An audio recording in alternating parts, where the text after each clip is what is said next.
The Meeples and Miniatures Podcast, episode 150. It's the live one, folks!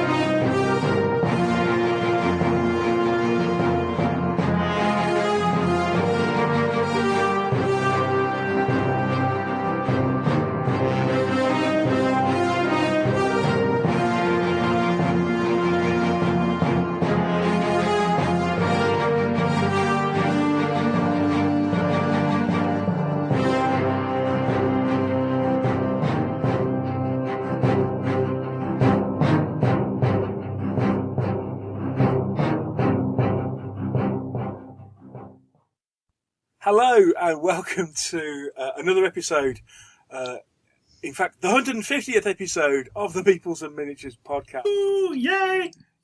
I'm Neil Shuck, and on tonight's show we have Mike Hobbs. Hello. Mike Whitaker. Hello. And Dave Luff. Hello. Hello, hi guys. Welcome to the show. This was the idea of Mr. Whitaker. He's the one to blame. Yeah. I shall deny all responsibility. Indeed, I think you should. But basically, this evening we're doing well, as close to a live-ish recording. I've just been informed that we could have in fact live streamed this, but it's probably best if we didn't. Having said that, we are coming out completely unedited. So, honest. Yeah. So, normally we are diligent that this is completely child-friendly. I have to say up front, obviously, we don't know what we're going to be getting into here. So, apologies if you're easily offended. or anything slips through that we can't bleep, because I'm, as I say, live, unedited. So be warned now, okay? Be warned now. Right, before we go any further... Sorry, can I say funk? You just did. Okay. What about arse biscuits?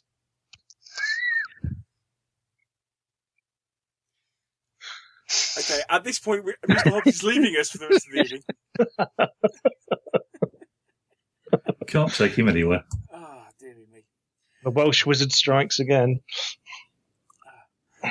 It's going to be one of those evenings, folks. Now, for some completely unknown reason, we suddenly decided that we would have a live Facebook and Twitter feed on this, and the fact that we would be running this a lot as we were recording, and we'd give shout-outs to people, and we'd also, answer questions. I mean, thank you very much for everybody who sent in questions for us to answer. We are not going to be able to get through them all because we had loads.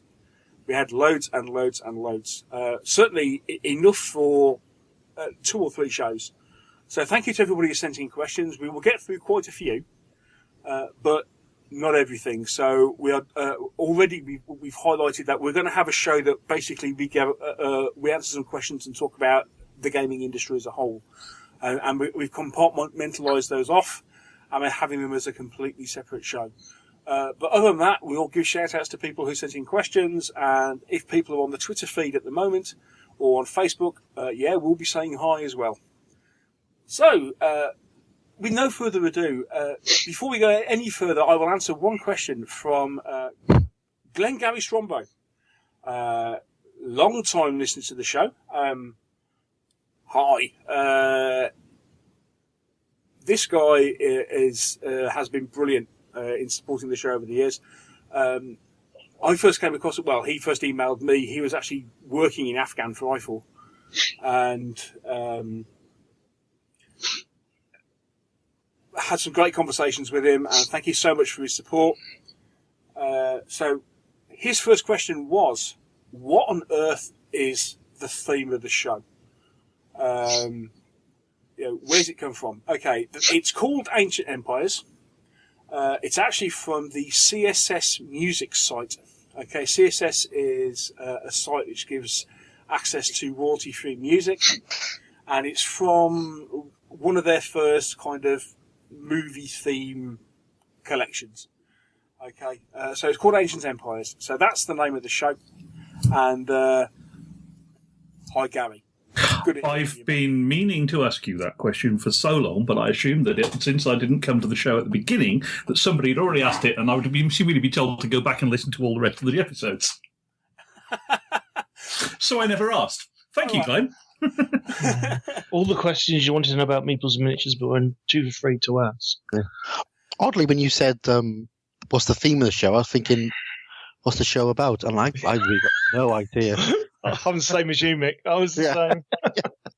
I was like, I don't know. Neil's been rabbiting on for years. Don't know what it's about. Well, you know, most people just don't. Yeah, they just let me go on with it. Yeah. Right.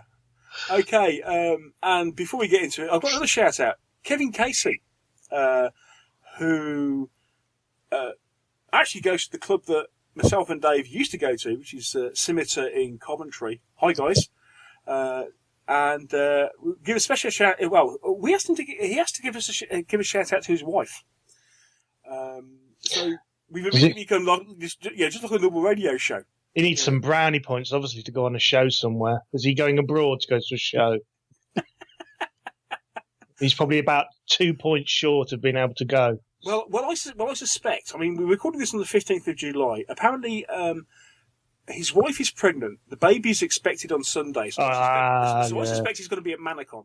It definitely involves a show, then, doesn't it? Yeah, because Manacon, which is a big board game convention, is on in Leicester this weekend.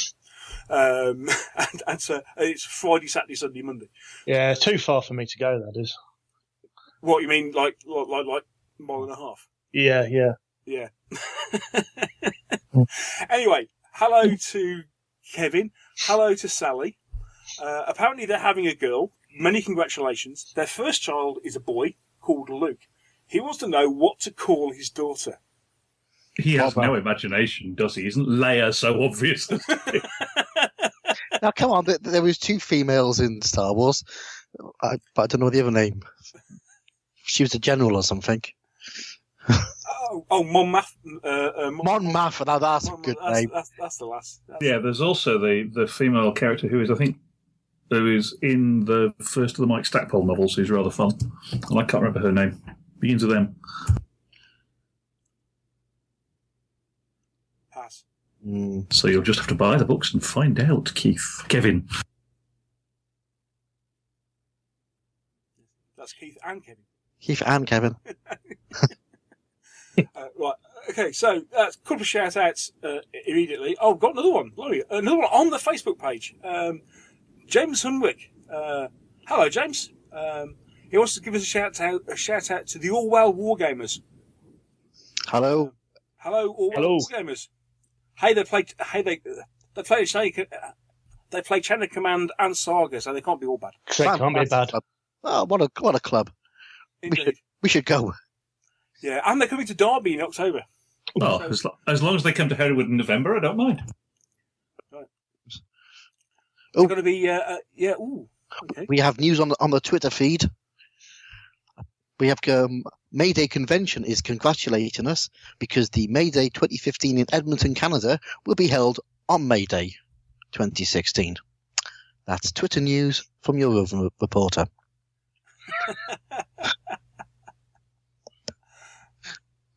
Yes, and we'll be giving more news from the Twitter feed and from Facebook during the rest of the show.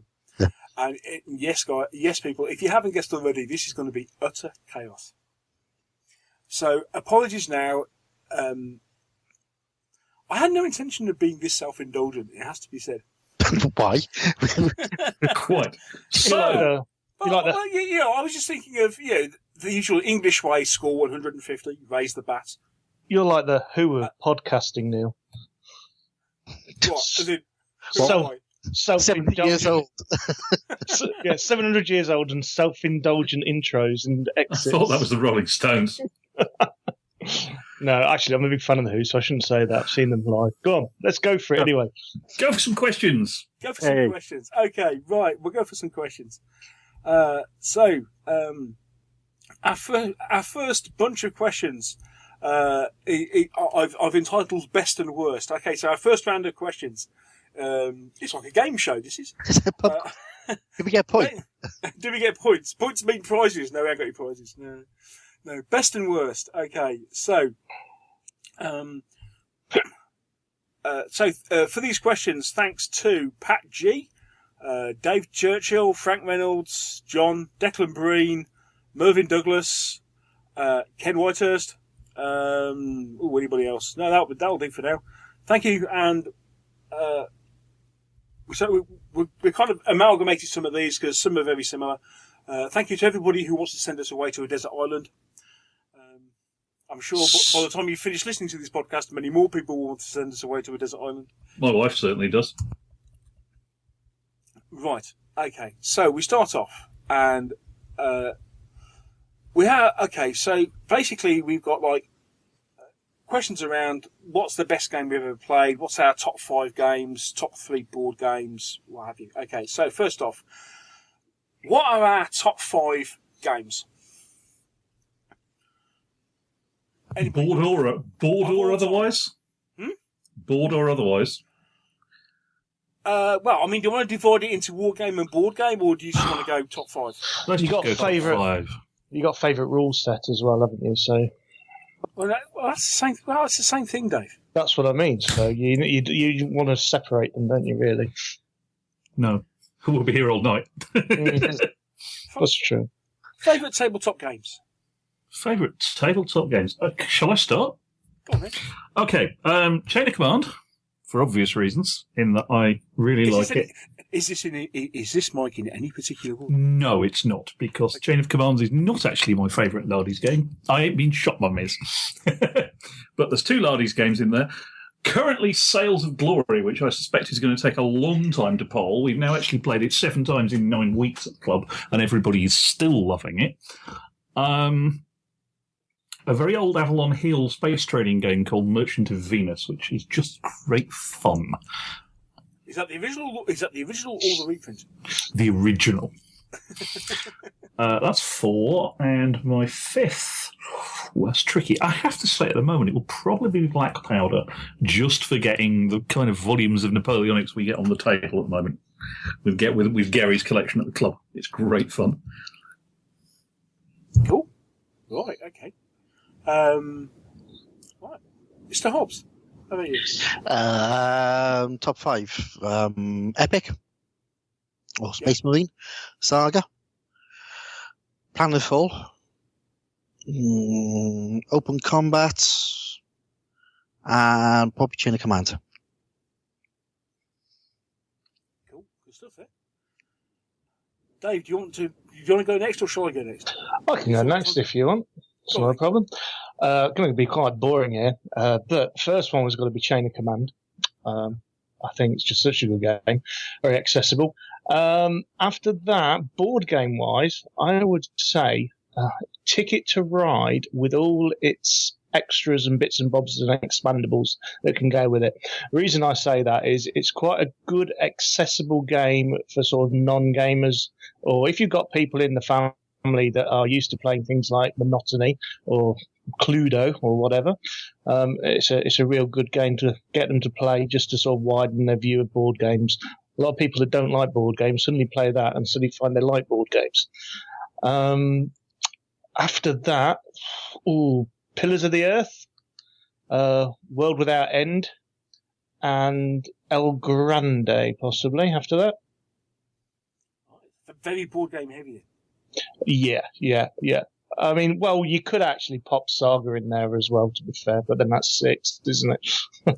Well, it's okay. We got a question which is what are our favourite board games, and what 3 board games would we take with us on a desert island, so we can, so you might be able to, shoehorn 1 or 2, and certainly that I'm going to be cheating a bit on that.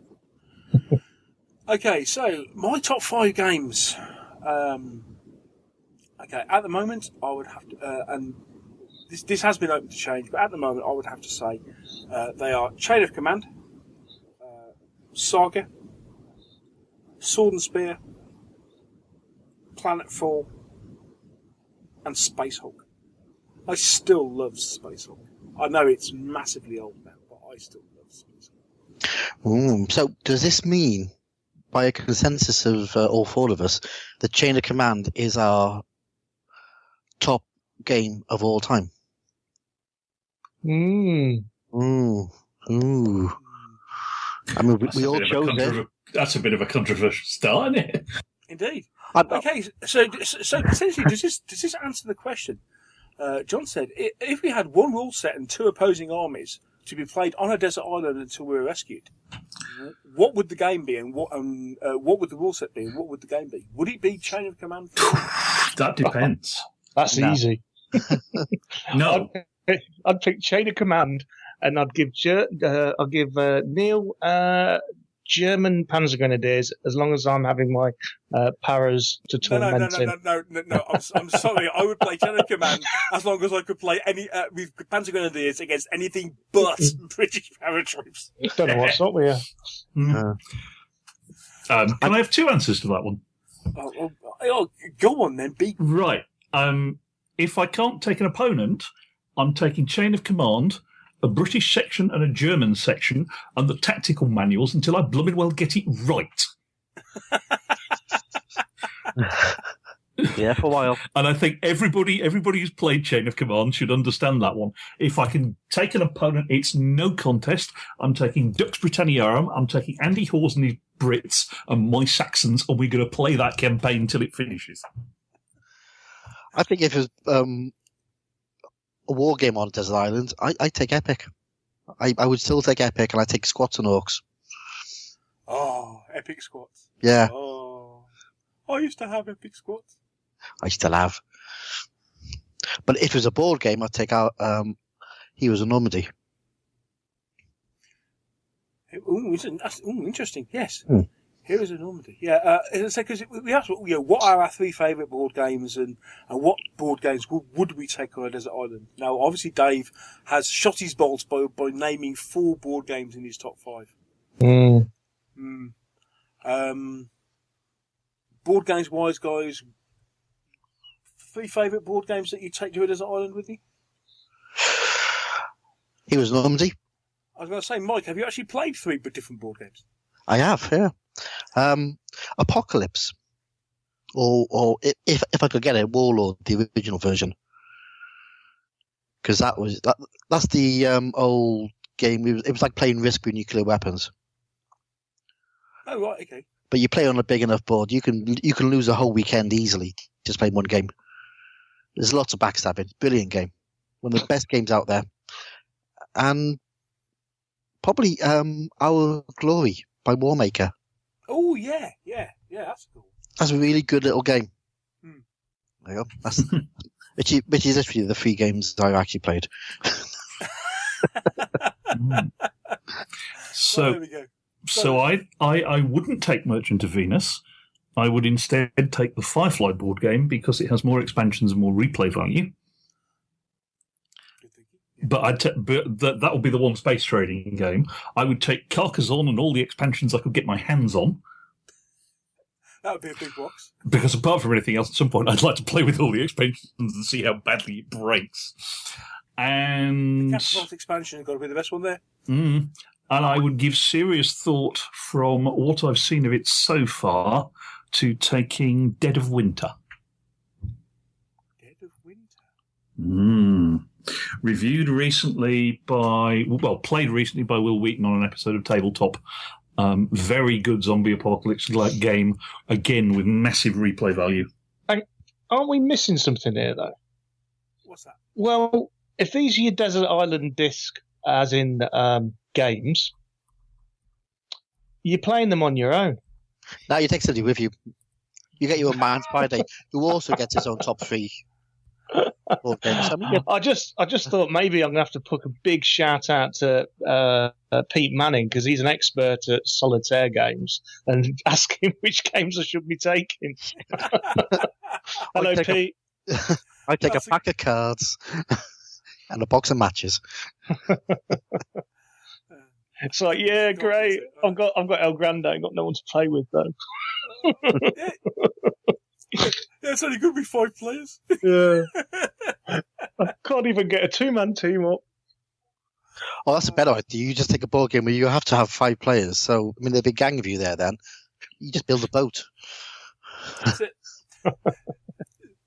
Yeah, you have to take a really big board game, something like a Galaxy Trucker, and use the box to paddle off the island with. Right. Okay, so just to round this off, top 3 board games that I'd take away on a desert island. Yeah, I think I'd probably still take Space Hulk. Possibly not. Anyway. With the expansions? No, with one expansion. With the Death... okay, yes, it would have to be first edition. And it would be with the Deathwing expansion. But not Tyranid Attack? No, Tyranid Attack is a separate game. It's not an expansion for Space. I thought it could be bolted on. Maybe I was just... Yeah, not really. It's a different set of mechanics. The thing I was thinking I wouldn't take is Gene Stealer. Because Gene Stealer is just silly.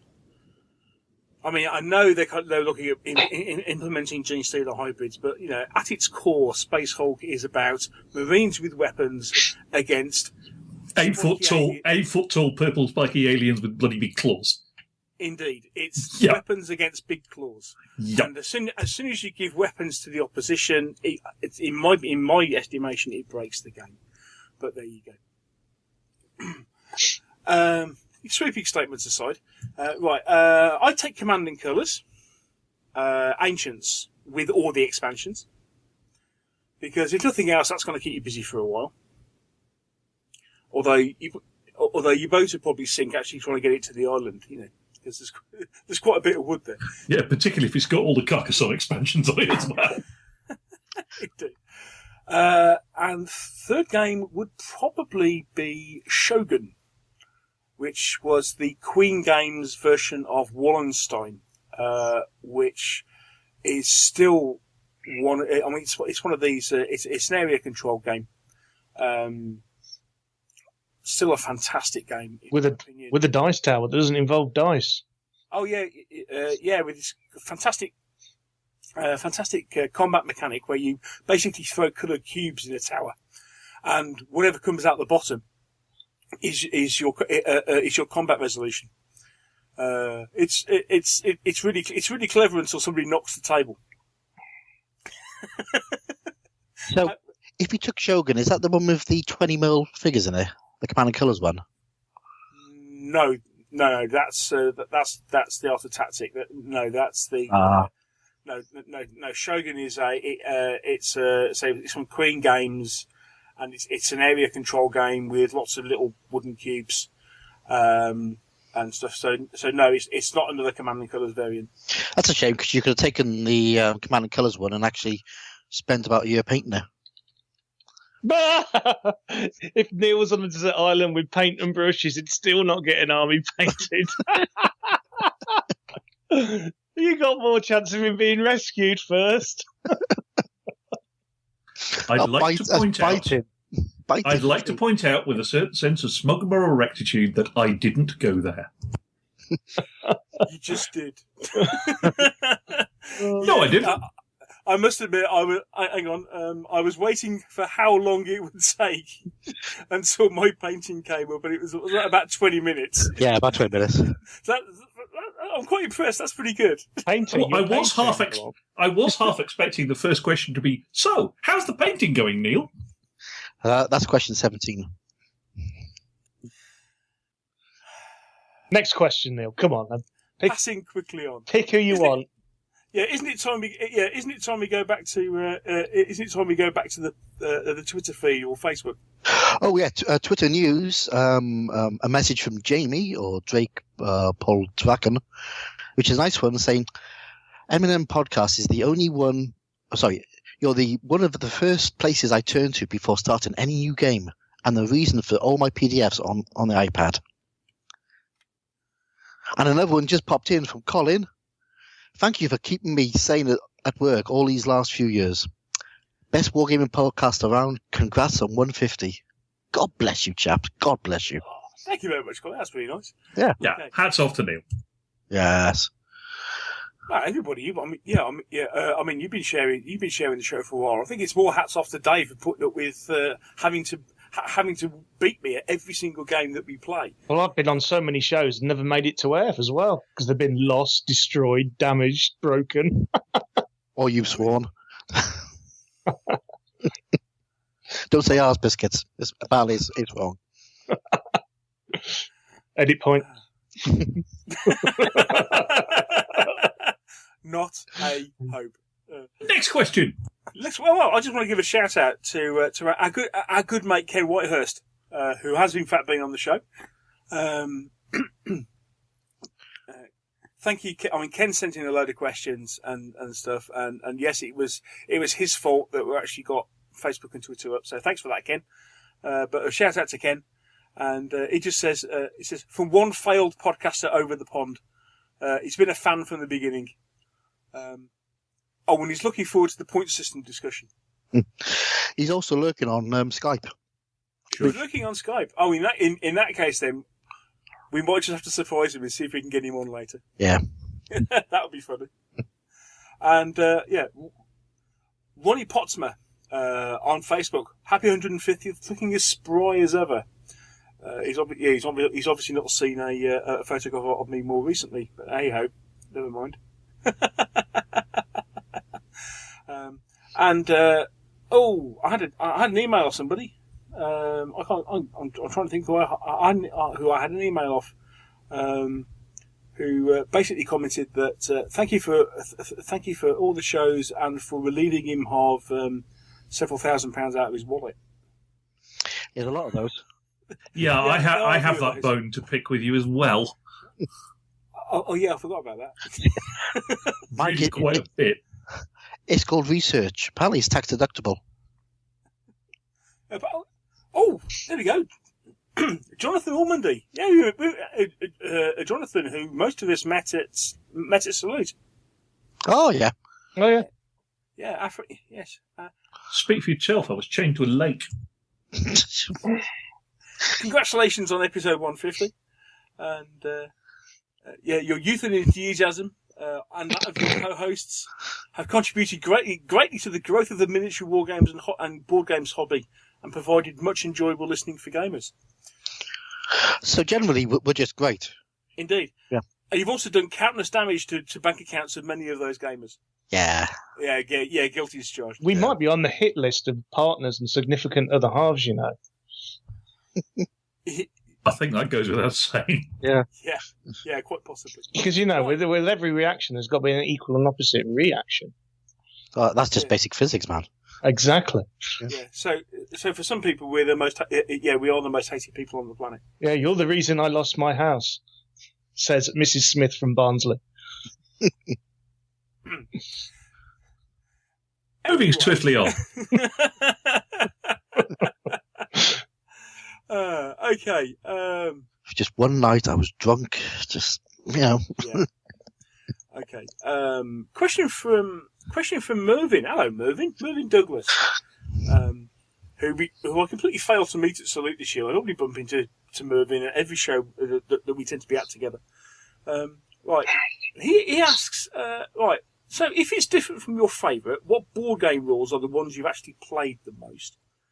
But also, what game or rules have you looked forward to the most, but have delivered less than you'd hoped? Ooh. I don't know about board game. For me, the one I played the most is Saga. And that's because I had to. No, that's Under pain of ringing endorsement from Mr. Hobbs. Under pain of death, you will play it. You will demonstrate it until your fingers bleed. Pretty much, yeah. No, I still love it. If Lord S is listening, love it. If he's not listening? If he's not listening, nah, it's a great game. It is a good game. Just after 4 years of pretty much constantly playing the thing. Yeah, you just need a bit of a change every now and Yeah. then. Anybody rules else? I think the rules that delivered less than I wanted was Titan Legions, which was the Titan expansion for Space Marine, which I was really looking forward to. And then they came out, and it was really shit. Right, okay. So, Titan Legions. Game, yes. Games Workshop epic fail. Yeah. Rules I've played the most is probably Warhammer Ancient Battles, actually. Board game, I suspect, might well still be Monopoly from a long childhood with parents who played nothing else, which is a bit sad, really. Product I was looking forward to most that delivered less than I hoped. Can I go with Clash of Empires? What's the? I really no. Do I mean Clash of Empires? The other ancient rules that aren't War and Conquest. Oh, the ones from Great Set Games. Yeah. Yes, I really wanted those to fix WAB, and all they did was change a few rules around a bit.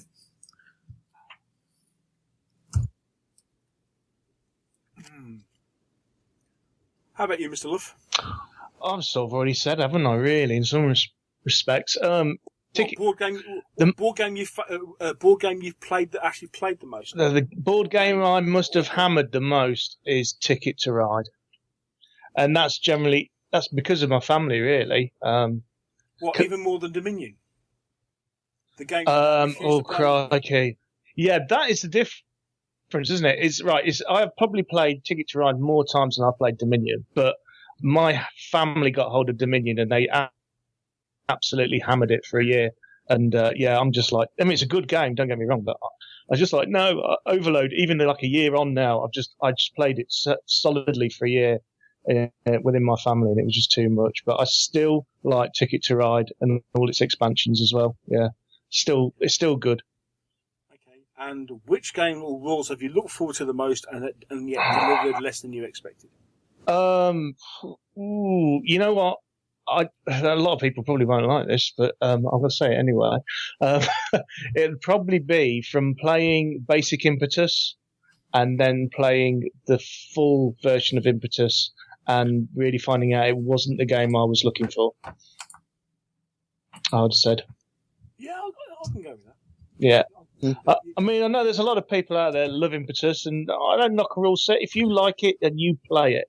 But for me personally, it just I felt it a bit micromanagey for me, for my tastes at times. I know at the time we were really looking forward to it, weren't we? We were really kind of on board. Yeah, because we played a bit of Basic Impetus and we said, yeah, this is going to be it. You played it a lot more than I did and kind of went, not sure. And then we played it a couple of times, so it's like, yeah. No. Okay, so board game that I've actually played the most, or rules that I played the most. Actually, that I have to go with Command and Colours Ancients. I played that a lot, and I played the Vassal version of it, the online version of it. I played that loads. I played with a couple of guys online, and we went through basically 2 entire expansions. Playing, it was the Barbarians expansion and the basic game and the Barbarians, and we played everything a couple of times over. So I played loads of that. Still like it. Command Colours Ancients, I think is still, it's arguably still the best implementation.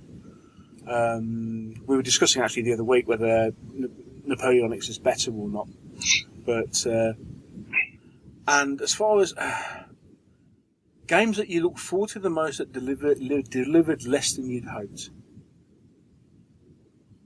Excelis. Oh yes, that's a good one. Oh yeah. The game I was sold for. It's the first. It's the very first kind of mass. Hey, big new shiny fantasy game.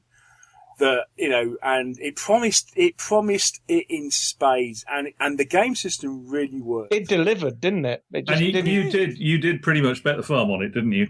I did. We did. I mean, I bought so much stuff for Excelis, and I mean, admittedly, we had a lot of good. It did. I mean, it didn't not perform, did it? It delivered in spades, and that was the whole shame of the game, wasn't it? It was that it just sort of faded away, didn't it, Neil? That was it. I mean, it was like, it was great. It was going. It was just about the point where it just seemed to be ready to take off, and then it just hit a brick wall. And then they, a year later, they went, okay, we'll kickstart this all, and died. The Kickstarter came way too late, didn't it? That, unfortunately, for whatever reason, whether that was commercial or legal, it came way, way too late. And by which time most people had already turned their back on it and decided that, no, this wasn't going anywhere. I mean, you can still play it, can't you? It's still all up there. I think it's all free to use now, but I mean, cool, that was a good game.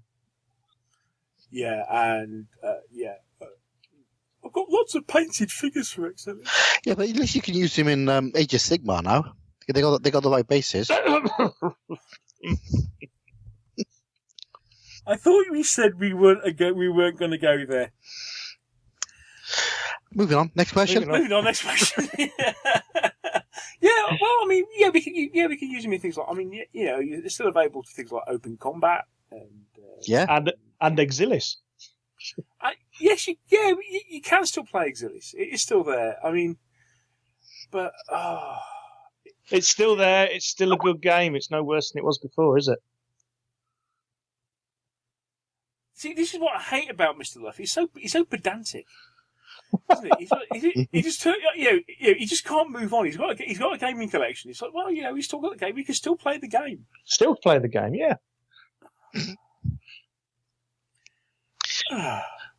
Right. Okay. So, and I suppose this kind of it's a similar sort of question from Mr. Whitehurst. So we all like shiny new stuff, but which games or rule sets have you stuck with the longest? Maybe even if you have maybe if you I mean, is this the same question? Yeah, played the most, stuck with the longest. I suppose it's the same question. So we kind of already answered that, haven't we? You missed one as well. The very first one. Pat G asking, what's your favourite rule and your worst rule? And the game you really wanted to like but couldn't. Mm-hmm. Well, I was cherry picking, but since you actually went there and went, let's answer that question as well. Okay, let's go there. It's a good question. Favourite rule and worst rule, or okay, let's start off with best game ever played, worst game ever played. Okay, normally we like to be fairly positive on this show, which is actually one reason why we don't review some games. Yes. Because I tell you, Mike Hobbs might sound all sweetness and light, but you get him on a game he doesn't like. Yeah, I'm not spending time talking about this. It's crap. Yes, worse to that effect, but it's usually a bit worse. Yeah. Let's say, Pat, we weren't ignoring your questions, honest. Okay, best game ever played, worst game ever. Best game changes every week. Literally every week I've got another best game. Favourite game for me. Best game then. Favourite game for best game. And I bet everybody else a point. I know exactly what he's going to answer. Planetfall. Unlucky, everybody. You've just lost a point. That's the comment. Absolutely sure he was going to say Halo. Because the bugger got to play it yesterday.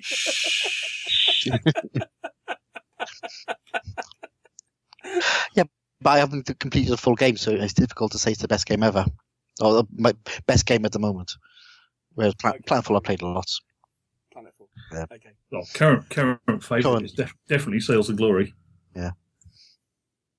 Go on, Dave. Chain of Command. Yeah, unfortunately, I'm going to be a real fanboy. Chain of Command, like a teenage fanboy. Actually, same here. Although, I suppose it's offset by the fact that me and Dave play a lot together. So. Question 37. Go on. Yeah, we'll come back to that one. Yeah. Chain of, and the moment, definitely at the moment, Chain of Command. Okay, worst game ever played. Okay, come on, guys, let's go. Yeah, Neil, I'll go, but I'll need your help here, Neil, because I can't remember what the game was. What was that game? We talked about it only a few weeks ago, where you had it as a review copy, and we got the box, and we opened the box, and we looked at the box, and was like, oh my word, look at the artwork, look at the quality of this box. Then we opened it up. Oh, Kingmaker. No, Legitimacy. Oh, that was it. Legitimacy Minion Games. Oh. fantastic box, some of the worst game pieces you've ever seen in your life.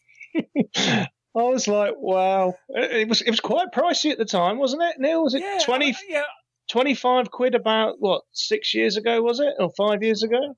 Something like that.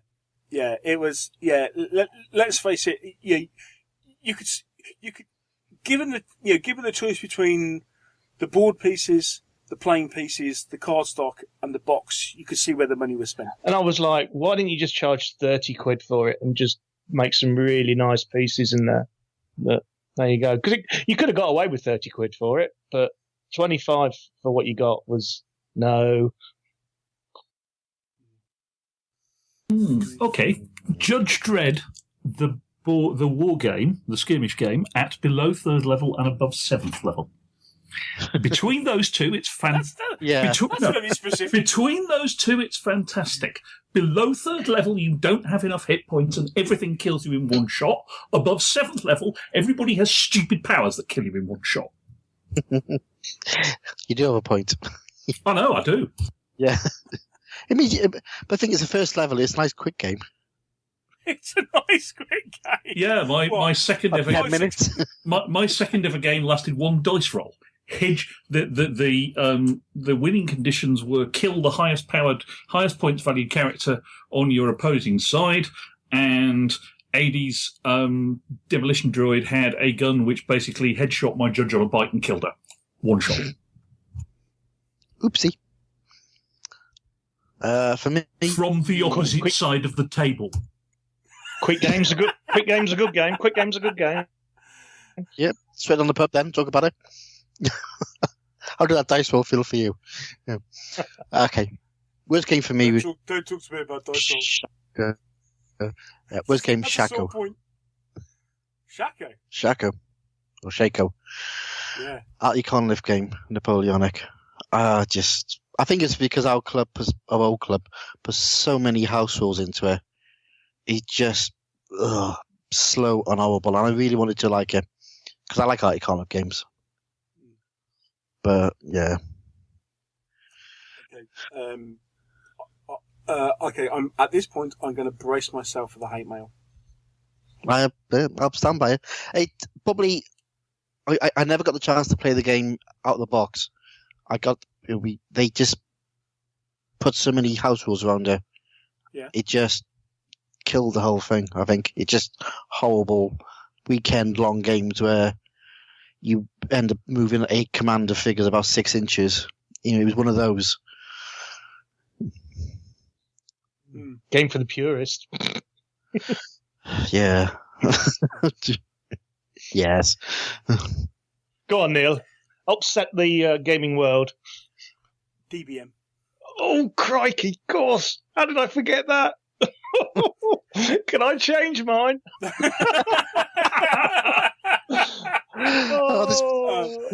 This is now, we're now going to do about 10 rounds, aren't we? Yeah. That'll go down well. Yeah. What was that? I see your DBM and I raise you flames of war. Yes. I roll a 6. See if you can roll one now.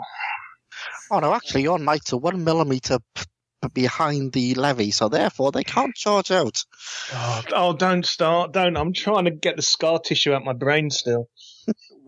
Unfortunately, I've been in two clubs where there have been tournament DBM players, and this is likely to have some people annoy some people and turn off. So I apologise, but I would, in my defence, I just say that really.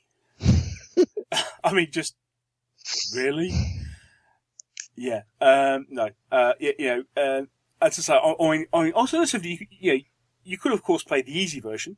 What DBA? DBA, and of course. I thought you meant chess. No, I was going to say actually, and all you need to do, DBA. I mean, you can play DBA in 10 seconds.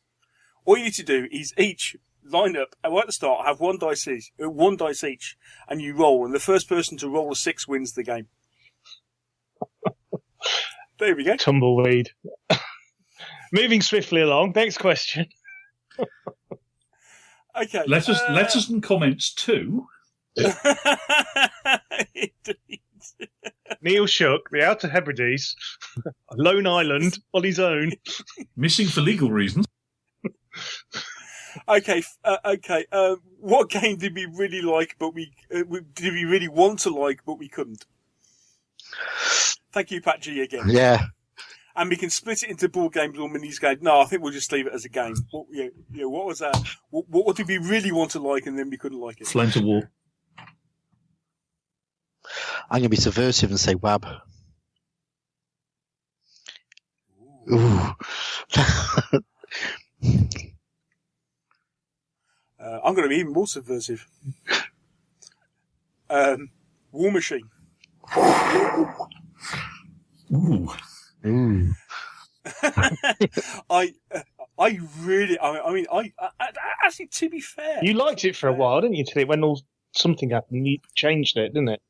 well, yeah, but War Machine with the original box sets, the original rulebook and the original box sets. Oh, the rules that came on the poster.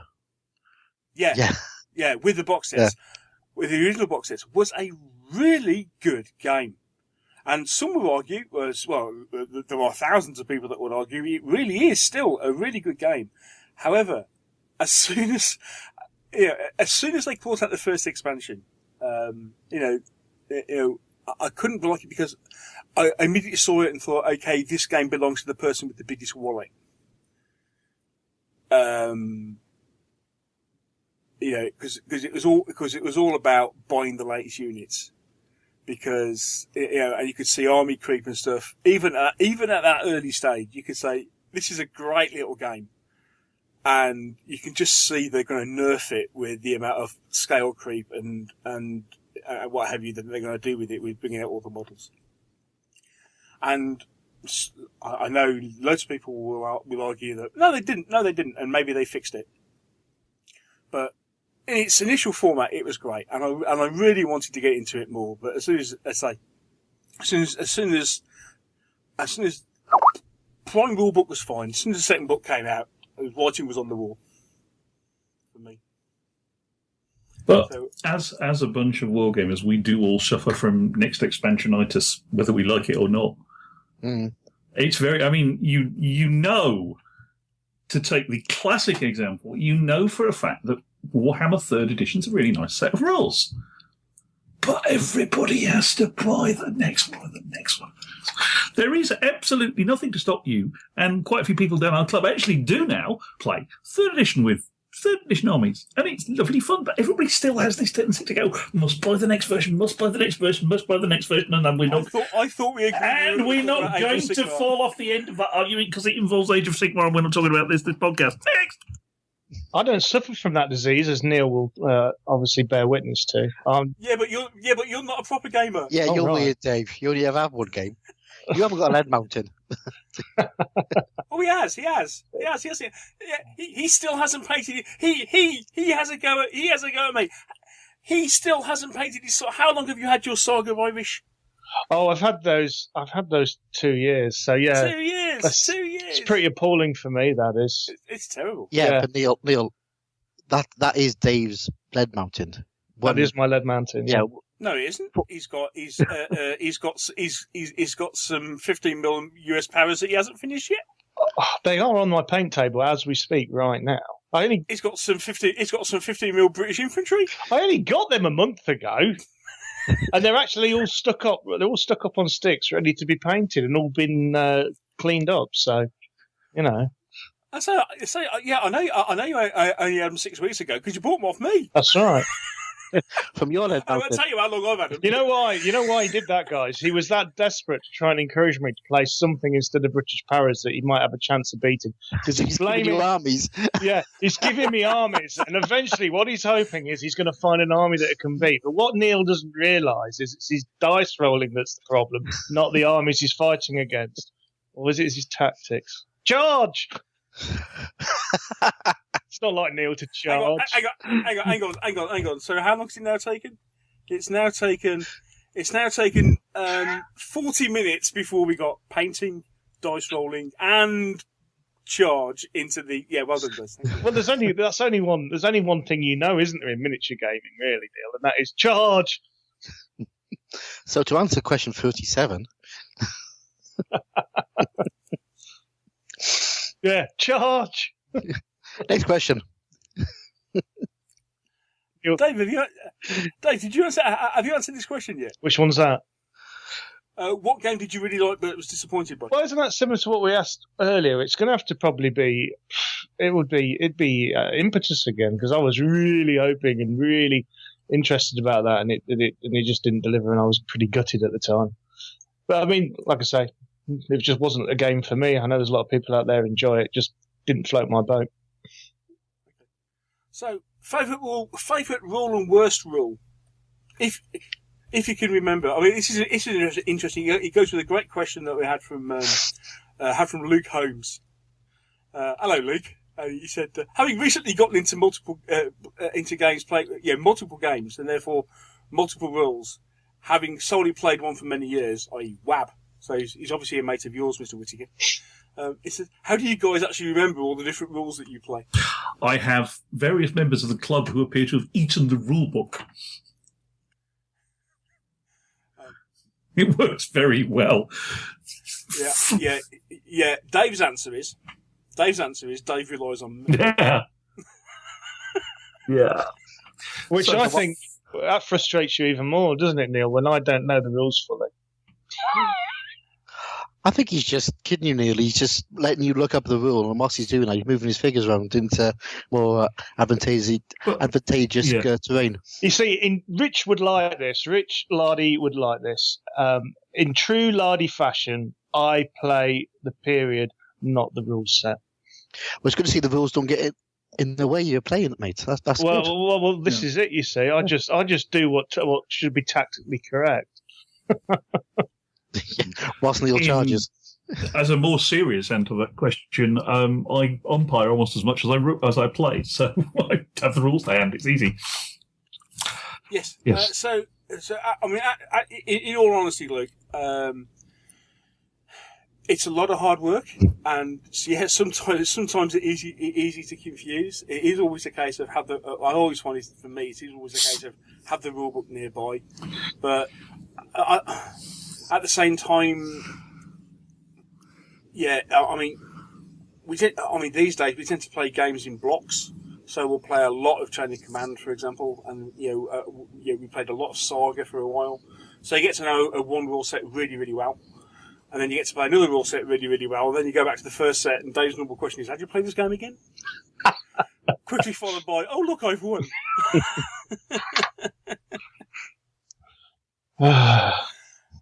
So, favourite and worst rules? Anyway, where were we? Favourite and worst rules? Favourite rule, I'm almost tempted to say anything by Jake Thornton, but specifically, I love the throw-catch mechanic in Dreadball.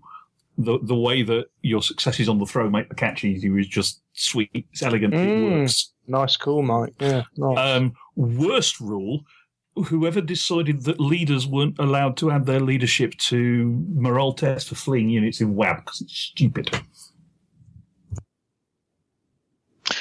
Look, it is. Yeah. In short, so generals can't rally their fleeing units. Duh. Favourite rule? I think the activation rules or mechanics from Sword and Spear.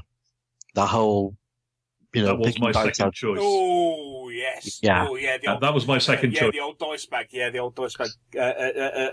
dice out the bag, and dice bag, rolling them, applying them to units, and then going through this perfect activation thing. Yes, agree. Yeah. I think I'd have to second you on that one. That is. Touch of genius, I would go as far as to say. Absolutely brilliant. Yeah, it is a perfect if I developed that rule, I'd die happy, I think. Yeah. Worst rule? Anything in Empire. Because I think that rule set's actually got a decent rule in it. That's the other long-winded Napoleonic game that takes about a week to play. So I want to move forward now. It's September in Austria. The ground is chalky, and you're wearing hobnail shoes. You can move 2 inches. It's one of those. Really? Oh, It's one of those. God, it's... yeah. Right, okay. And again, messages of support for this can go to Neil. Thank you, guys. Yeah. What? So, what is it? What is it they say on the D6 generation? No hate here. Honest, no hate. Dave. Ooh, that's tough. Sorry. Well, yeah, because you can't remember any rules. No, basically, I can't remember any. I'm trying to think now. Is it British paratroopers can deploy 9 inches off a jump-off point? Or is it sniper can deploy 12? A sniper can deploy 12, but then any sniper can deploy 12. Yeah. But yeah, it's got to be the best rule. It's got to be the extra deployment area off a jump-off point for British paras, just for the simple reason it just bugs the hell out of you now. How did they get there? Because they're paras, mate. That's why they got there. Oh, yeah. Secret MO5 teleportation device, sir. Well, they're quick. You know, that's what can I say? They're elite force. Oh, dear. Worst rule. Super tax on monotony. Just as you come round and you think you've made the whole board, you get hit with super tax. Can I vote for the victory conditions in Monopoly, which are just stupid? Has anyone ever actually finished a game in Monopoly? I don't think I ever have. But mainly because the wife gets a little bit peed off and starts throwing the board around. I could say, I reckon more games got finished in Monopoly because the board got tossed than anything else. She's a bit competitive in a Monopoly. I have to wear a hard hat. What, is that when she throws the iron across the room? And we're not talking about the one on the board, are we? We're actually talking the iron. Yeah. Yeah. As soon as she plugs it in for 10 minutes, I know I'm in trouble.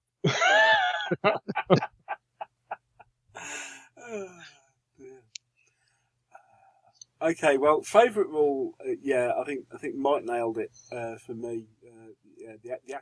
Just the whole command in Sword and Spear is just a work of genius, as I already said. Worst rule. There are so many of them. I'm almost tempted to say no point system in Age of Sigmar, but that's probably a benefit.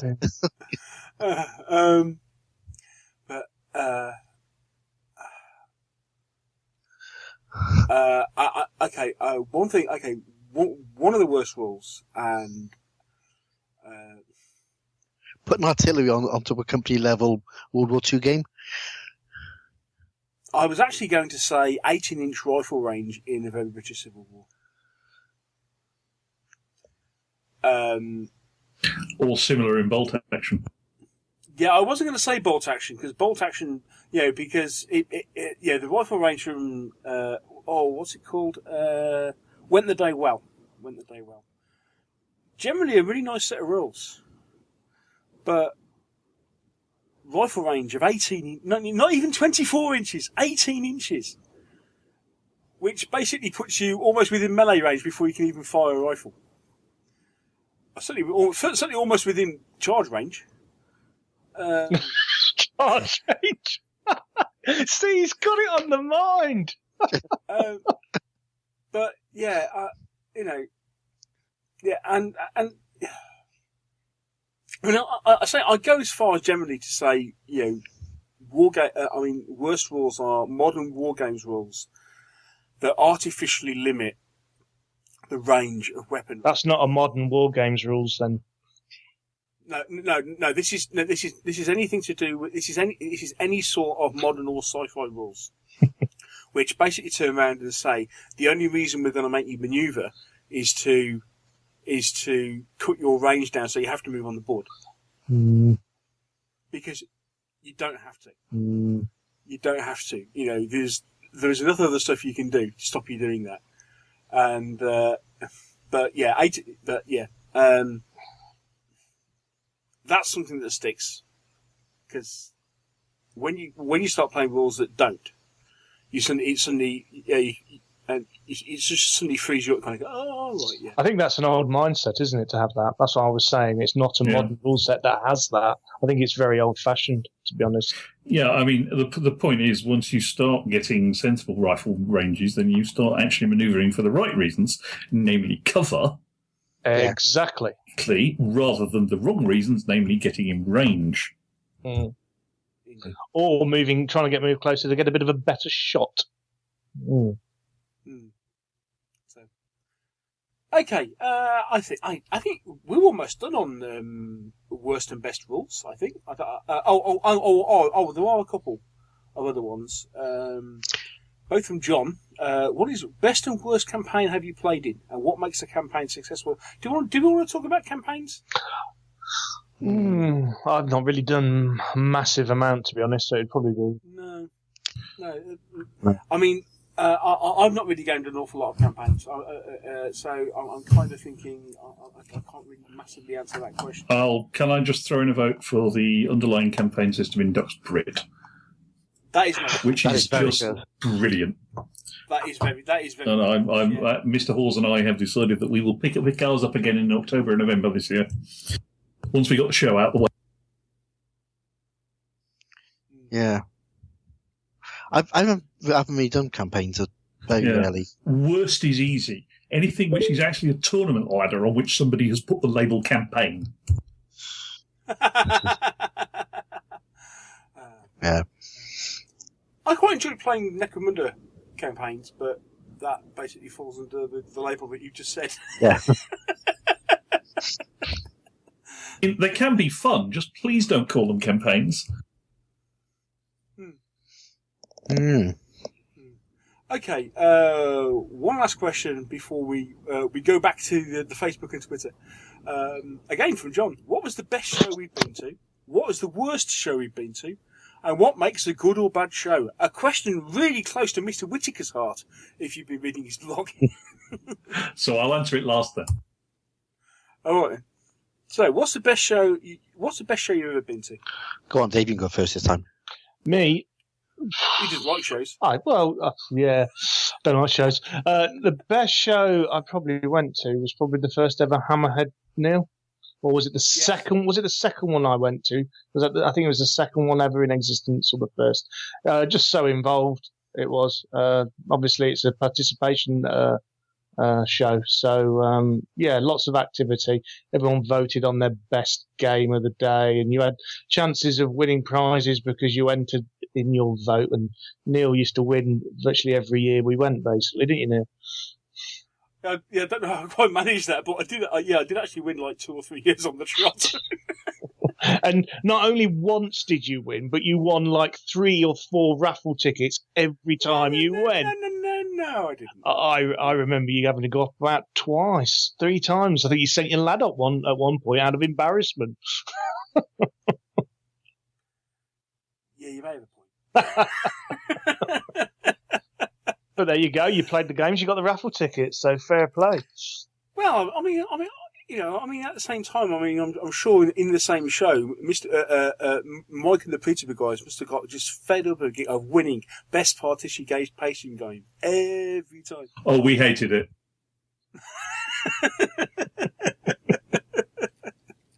Mind you, okay. the last 2 Hammerheads under the new management, we haven't won at all. Oh, boo, hiss, boo. Okay, what's your worst show, Dave? Worst show.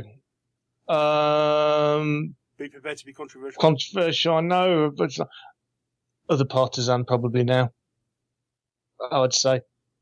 Yeah. I mean, I haven't been to the one that was in the park, as it were, under the marquee, which I heard was apparently refreshingly quite nice. But when it was in that old building, the old council building as it was, and that end of year sort of thing, it just, the fact was it just died off very quickly. There was lots and lots of people there, and then by the afternoon, well, by about 1 o'clock, everyone was gone. Yeah. Yeah, I know. But I think maybe that's something to be said about shows, to be honest. And I think, like all things, I think you need to sort of reinvent yourself a little bit more and give people reasons to stay that little bit longer, where instead of just coming, buying your stuff and going home, which some of the shows, that's what they've turned into, isn't it, really? And with the advent of the internet, people are just using it to, it's a local show, I'll go have a quick look around and then I'll just pick my order up that I've got, I'm going to do anyway.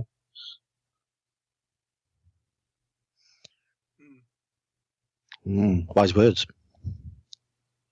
How about you, Mr. Hobbs? Best show was Games Workshop Games Day back in the 90s, probably 95. First one I ever went to. Ooh, in wow. NEC. It was actually the first show I ever went to. Hang on, 95 game show at the NEC. I think it was NEC, or it might be in one of the small buildings. No, I'm sure it was in NEC. It's all right. Yeah, no, it's all right. I'm just wondering. I'm just wondering if I was actually there that year. We might have been in. Years before we knew each other, we might have actually been at the same show. Yeah. But yeah, it just opened my eyes. Just literally, I'd never seen so many people playing and having fun, and even though it was the golden time of Games Workshop on it. So we had Man of War out, and obviously the usual games, and I just loved it. I just had a really good day. And the worst show, I've got to agree with Dave, is Partisan, unfortunately. It's just dark and spread out all over the place, and I keep losing my way. And yeah, I think to be honest, I think they're aware of that. Yeah. I think, especially on over more recent years, I think it's becoming apparent that the new management are almost, it appears, going out of their way to make them not feel amazingly welcome, because it seems like they seem to turn down the lighting every single year. Yeah. Amongst other things, and I don't know. I get the distinct. I mean, I may well be wrong, but as an outsider, I get the distinct impression that that despite whatever revenue that brings in for them, I suspect the new owners would sooner they not be there. I mean, I'm sorry, guys. I may be speaking massively out of turn here, and please message me and tell me if I'm wrong, but certainly it does seem that way. In fact, feel free to come on the show and tell us different. Yeah, I'd love to. Yeah, love to have. Really, I mean, seriously, love to have you on and chat about it, because it's. I mean, it's almost my closest show, Partisan, and I used to massively enjoy it. It used to be. It was like first show. It was almost the first. Second show. I'll second that, Neil. Yeah, and really used to look forward to it. Yeah. And now I go because it's still one of my closest shows, and it's a good chance to go and see people. But I go because I'll get it's more of a social decision to go and meet people, as opposed to going because it's Partisan. And I used to go because it's Partisan, and they still have, they have a reputation for having some really good games put on a Partisan. And they do. They really do. So, some of the best games I've seen, especially in 28mm, some of the best games I've seen in recent years have been put on at Partisan. But I think there's no getting, well, we've all mentioned it, there's no getting away from the fact that there's a bit of an issue going on. it is. And the other thing I find Partisan, and I don't want to knock Partisan. In fact, this goes for a lot of game shows, is there's a proliferation of demo games, of sort of static games. Where people are almost putting on massive dioramas and look at my thing, look at my board, isn't it fantastic? Look at the terrain, isn't it fantastic? Look at the figures. Nothing else happens, and you just get a couple of blokes sat around the table eating their sandwiches and ignoring everybody who walks around.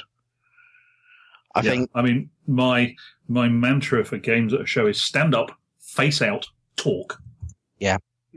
Yeah. And I think if that's the one thing that shows need to do, is probably follow the lead of the Games Expo and get people playing. Don't just have static games there. Make it a thing. If you're putting on a game, it's got to be a participation game. People have got to be able to come in, learn the rules, play a game, roll some dice, have some fun.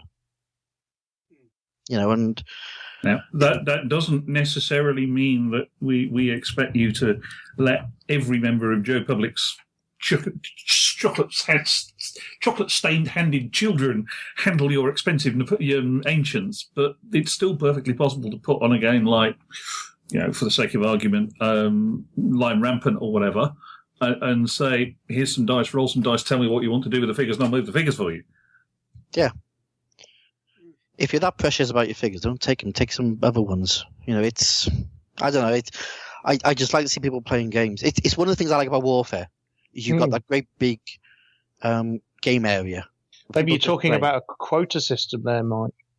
You're sort of saying organisers say you're only allowed. They make a rule and they say, right, we're only having X amount of demonstration games and everything else needs to be participation. Whether that's possible, whether you get enough people.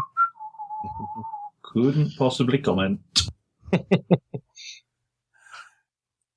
Well, you're going to have to in a minute.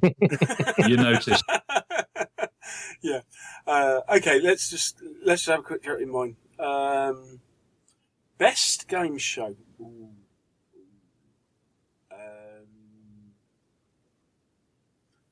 Probably the one I used to look forward to the most was Derby Before It Moved. Oh yeah, very good. Because I know they got forced to move because the university didn't want to have them there anymore. But I know there was a few issues with the fact that it was a bit of a rabbit warren. But the Derby War Game show was in this wonderful building. Light, airy. Almost anything a war game show normally isn't. So I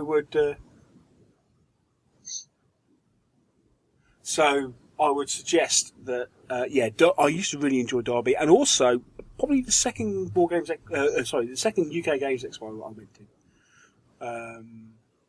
Similar reasons actually for Hammerhead, because I just got involved in the whole day, and that was really good fun.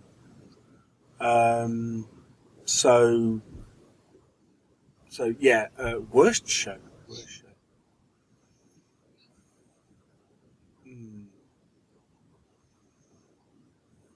That's a good one.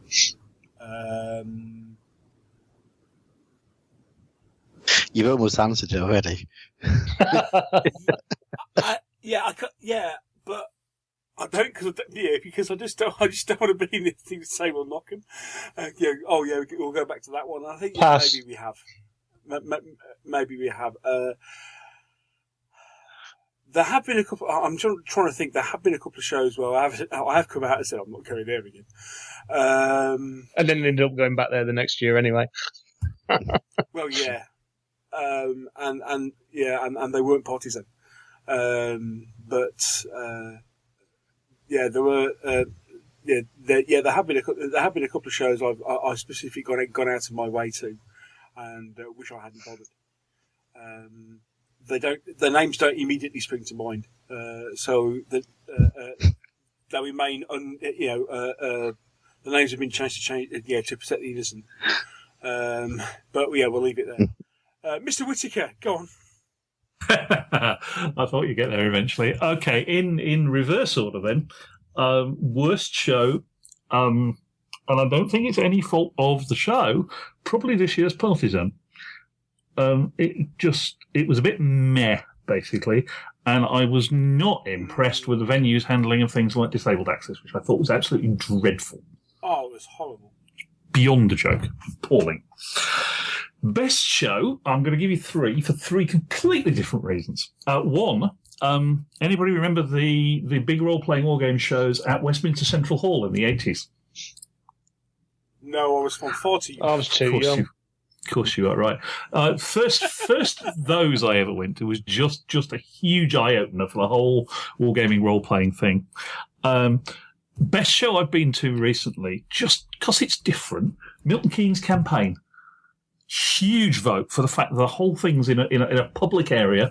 And they're pretty much forced to encourage participation games because literally it's surrounded on three sides by Next, John Lewis, and Costa. Press ganging people. The public can walk in, so everybody has this incentive to produce games with a bit of an immediate wow factor and a quick and easy turnaround, and it works really, really well. The show I've most enjoyed being at, which, considering that I never left the stall, is probably completely ridiculous, is actually this year's Salute. Seriously, I visited one stall. I went to see Rich and picked up two sets of I Ain't Been Shotgun tokens, and that was it. Well, you didn't need to say anything else, did you? Not really, no. But what you mean? Other than the tailgun of a Lancaster? Other than the tailgun of a Lancaster, yes. But the other part of this question is what makes a good show, and I think we pretty much caught most of it. I did run a poll on my blog a while back on that.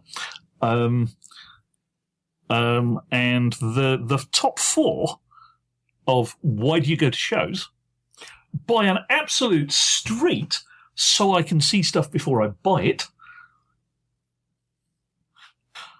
followed by to play participation games, to meet up with folks, and for the trade stall discounts. Oh, there we go. Dead last is to watch demo games.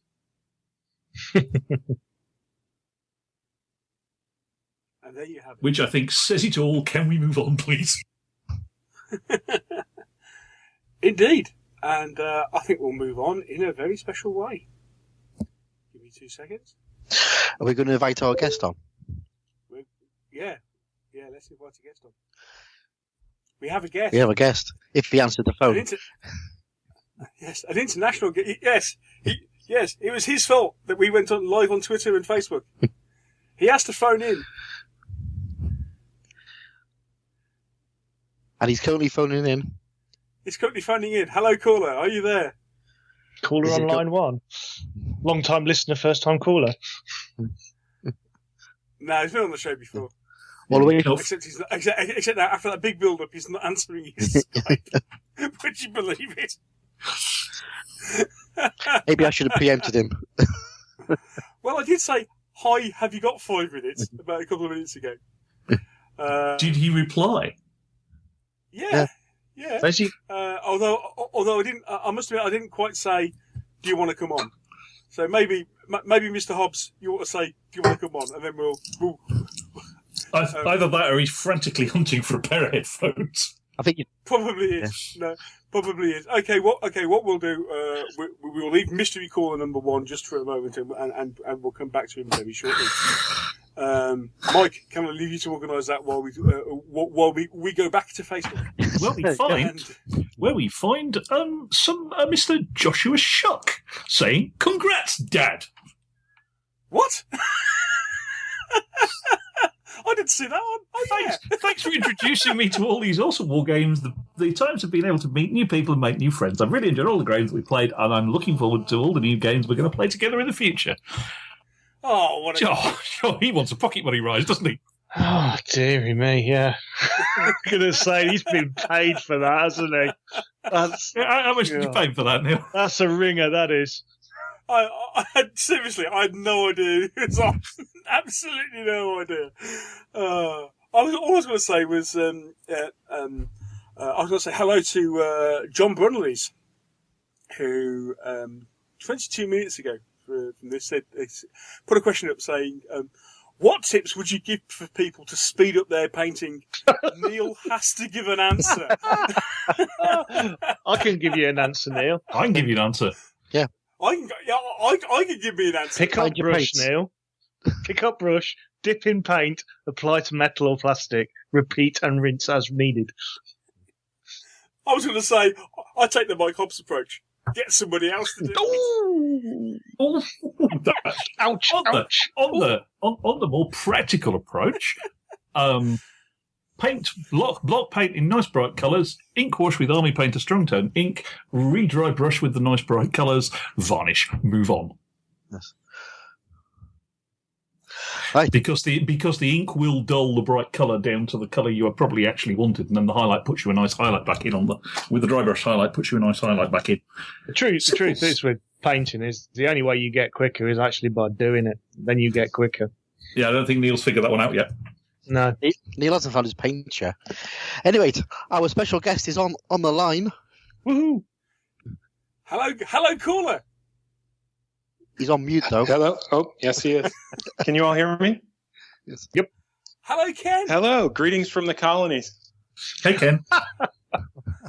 We have a caller. Here is the man who a couple of hours ago said, Are you taking calls for the live show? and and lo and behold, he's managed to get on. So I guess that... Hello, mate. How you doing? Great. Congratulations. Thank you. I guess that means you get a question then. Oh, do I get to ask a question? Wow. I'm not sure which ones you've covered.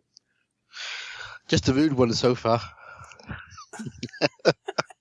I assume, did I miss the part about point systems?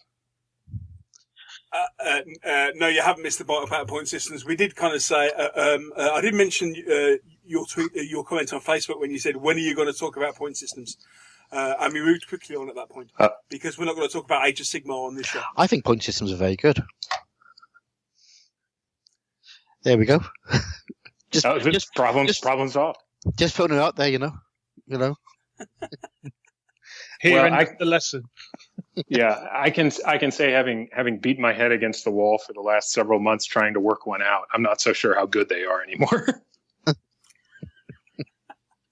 So I mean, as somebody who we were going to invite on the show every few months to find out how his game design was going on, and we've ignored ever since.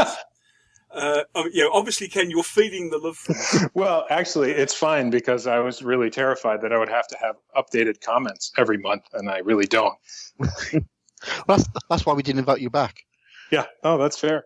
Yeah, we waited for something to happen.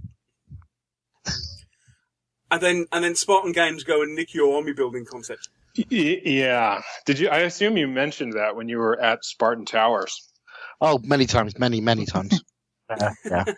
As soon as I saw it, I thought, I know somebody who will be really sick with this. No, actually, it doesn't bother me at all. I think it's great. I think it's a good concept. So, There is an argument that says it vindicates you, doesn't it? It does, and I have to, of course, admit that I was inspired, let's say, by Games Workshop's system in Hive War for the old Space Marine game. So it's not a new concept. And for those who don't know what we're talking about, Kenny's writing a set of 6mm sci-fi rules called Polyversal, which uses a hex-based command mechanic for putting your armies together. That's right. Yeah. Well, it did. Yeah. Well, you still can because yours are done as units. Theirs are done as sort of whole battle groups. Yeah. Yeah. Yeah, I think it's different enough.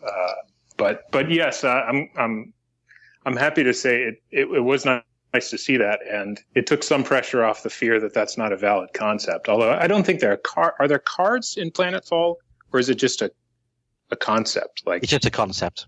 Yeah, You got cards for yours. That's the plan. Yes. Yeah. Okay, and if people want to know exactly what we're talking about, it's episode 124. Okay, episode 124, Polyversal, with our very own Ken Whitaker. Which I have to confess I haven't listened to. I shall have to rectify that on the plane over to the States. Oh, you bad boy. Bad me no biscuit. We will be dispatching a carrier group to your location. Bear in mind I'm off to the States next week, so it's moving. This may actually make me easier to find, of course. Yes. Well, the NSA will know exactly where you are at all times, so don't worry. And I need to remind you, Mike, Ken is a lawyer. Could be That's useful true. for you, Neil, after this podcast. Yeah. Uh-oh. So that means you did talk about Age of Sigmar, doesn't it? No, DBM. Yeah. Oh, no. He went there. No. Yeah. I'm best at those Yeah. shows. I'm best in this room. Yeah, I've lost half my listenership already. But then, what we are about an hour and a half into recording. No, there is an answer to all of this, Neil. Which is the simple thing is that people have asked us the questions that we never normally answer. So if you don't want to know the answer, they never should have asked. So blame the listeners; it's their fault. It's true. No, it's all. In which case, then it's all Mike Whitaker's fault for forcing us to have a listener question show in the first. And who said yes? That sounds like a really good idea. I'll do it right now. Yeah, Neil. And it comes full circle. Ken, what are your rates? Well, Neil, I was going to say, you can't afford me, but I was going to say, strong these days. You will recall that this was a one-man only show for a long time. And Indeed. So you're the one who hired these guys. Hired? What I paid these guys? Wait, hang on. Hired? I like this, man. Actually, you're not getting paid? Ken started something now, Neil. Well, what's your retainer again, Ken? Being on the show. Exactly. I guess I'll be going now. Ken, you're breaking up. I mean, that's actually seriously, Ken. While you're on, I mean, all joking aside, actually, it does sound like you've been having some interesting times with Polyversal. How is it going?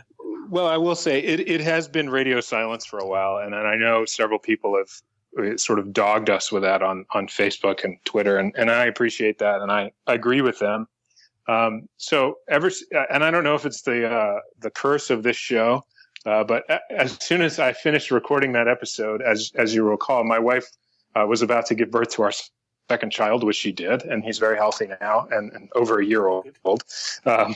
But so that changed my life a good bit. And then after that, I had a serious injury to my back, which really ruined most of my last summer. I didn't get much of anything done.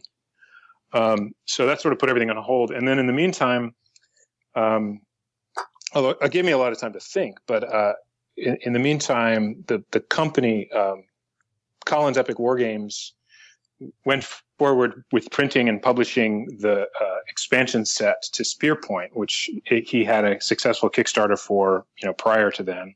And he, as I said, he's a one-man show basically. So when something goes to press, it all shows up at his house on the back of a truck, and he has to do all the kitting and packaging and all of it himself, which he does very well, but it takes him a good bit of time. And so basically all focus on Polyversal from the published I sort of stopped, which didn't stop me from work.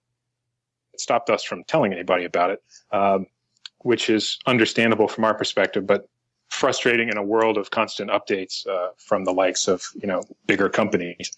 So in that sense, it's very much alive, and it sits all spread out in my game room upstairs in my house at the moment. But much of the work I've been doing is on the point system and balance and tweaking all of the rules to make it all work, smoothly. And I sent around out to sort of a closed session of reviewers, one of whom is on this podcast, but has been sworn to some level of secrecy about it. Excuse me, Mr. Hobbs, just how many NDAs have you signed? I can't say. Correct.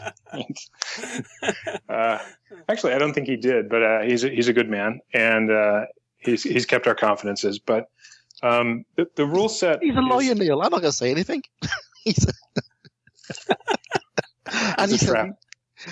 And he also sends me epic models now and again. Exactly. Yeah. I see. So on the quiet, Ken, your Mike's epic thing. Is that what you're telling me? I'm willing to trade epic miniatures for digestives. Right. So Mr. Hobbs is the dude. Yeah, I'm not sure. It goes both ways. Win me a mailing address, and I'll see what I can sneak in the hand luggage. Yeah, I've gained a few pounds. Fortunately, I found a grocery store here that carries them. So yeah, I'm absolutely gutted about that. Yeah, they don't take miniatures in trade though. But I've gotten I got a very good round of very good feedback from that group, which spans most of the civilized continents. and I've been putting all that back into the rule set to make it as smooth as I can. And what that's caused me to do is sort of take away one of the damage. There's several columns. There's several different ways damage works in the game, and one of them, it turns out, was balanced improperly, and it took some of that feedback and then sort of crunching it to realize that. So it's like any system, if you move one set of numbers, all of the other sets of numbers move with it, and that's what's been giving me fits lately. But it's still a very good game, I think, and I hope it will get to market slowly but surely. Well, let us know when it's getting there, mate. We'd love to have you back on the show. Oh, absolutely, and I appreciate being on the show, and again, congratulations on 150 episodes. That's really, really quite an achievement. Having tried to do it myself for a few months anyway, and finding it extraordinarily time-consuming. You probably managed more episodes than I did. I don't remember how many I had. Yeah, it's hard. Well, Ken, I mean, as I say, I mean, I said this when you were on the show. I found everything that you did as far as podcasting concerned to be really good, and you helped inspire me to keep going. So, and also, all the emails that you shared over the years and encouragement, and and I say being one of the original stuff of the show. So, thank you for sticking with us. Yeah. I mean, I can't believe you're still here 150 episodes later. I'm not. Yeah. Hey, this is a hot. Wait. This is the D6 generation, right? Oh, wait a minute. Right. How'd you kick people off? Well, Ken, I was going to say thanks for coming on the show, but after that one, I'm not going to show. Oh no! Thank you, Neil. Thank you for everything, and have a good evening. I know Mike's probably into his second or third cider by now. Second.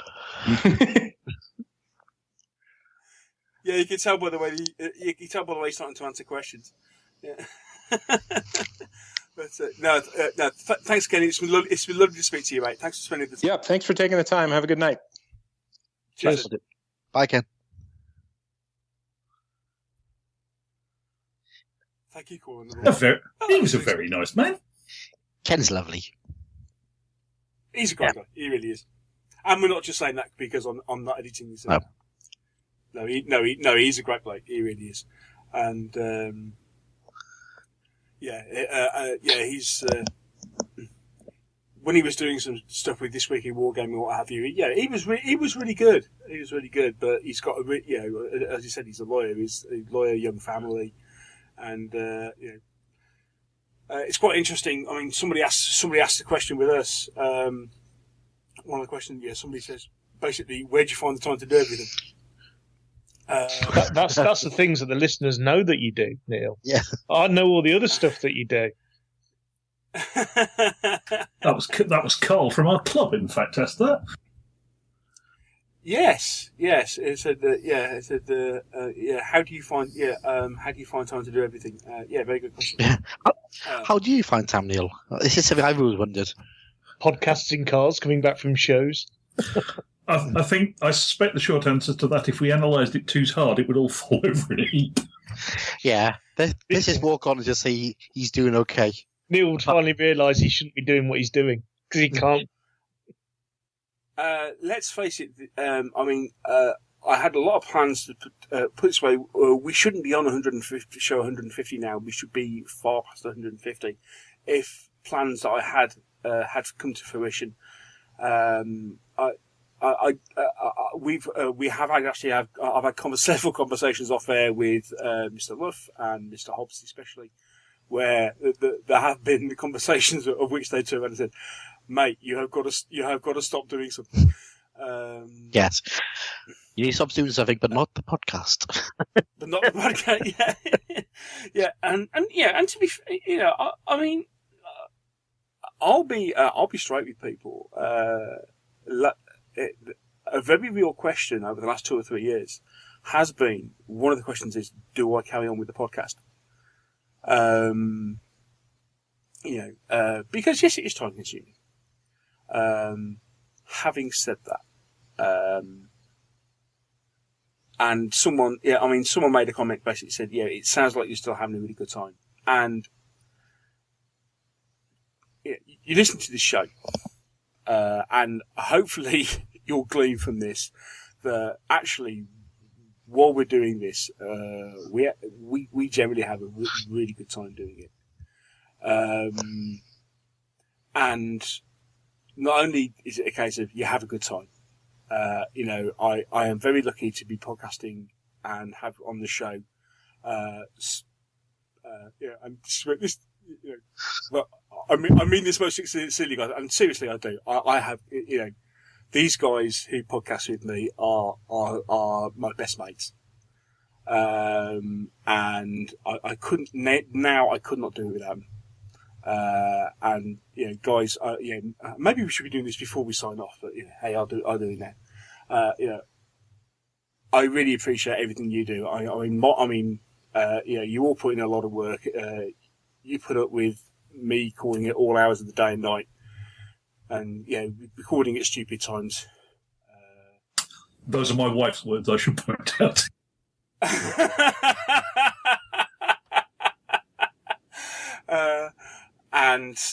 No, I mean, I would still be recording if it wasn't for the guys I record with. But also for everybody who listens, all I have to do is look at who listens to the show, and you suddenly realise that from when this started 7 years ago, we've just hit.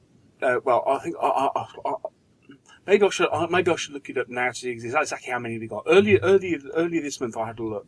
No, earlier this week I had a look, and we were on 547,000 downloads. That's about 3,000 an episode. Yeah, when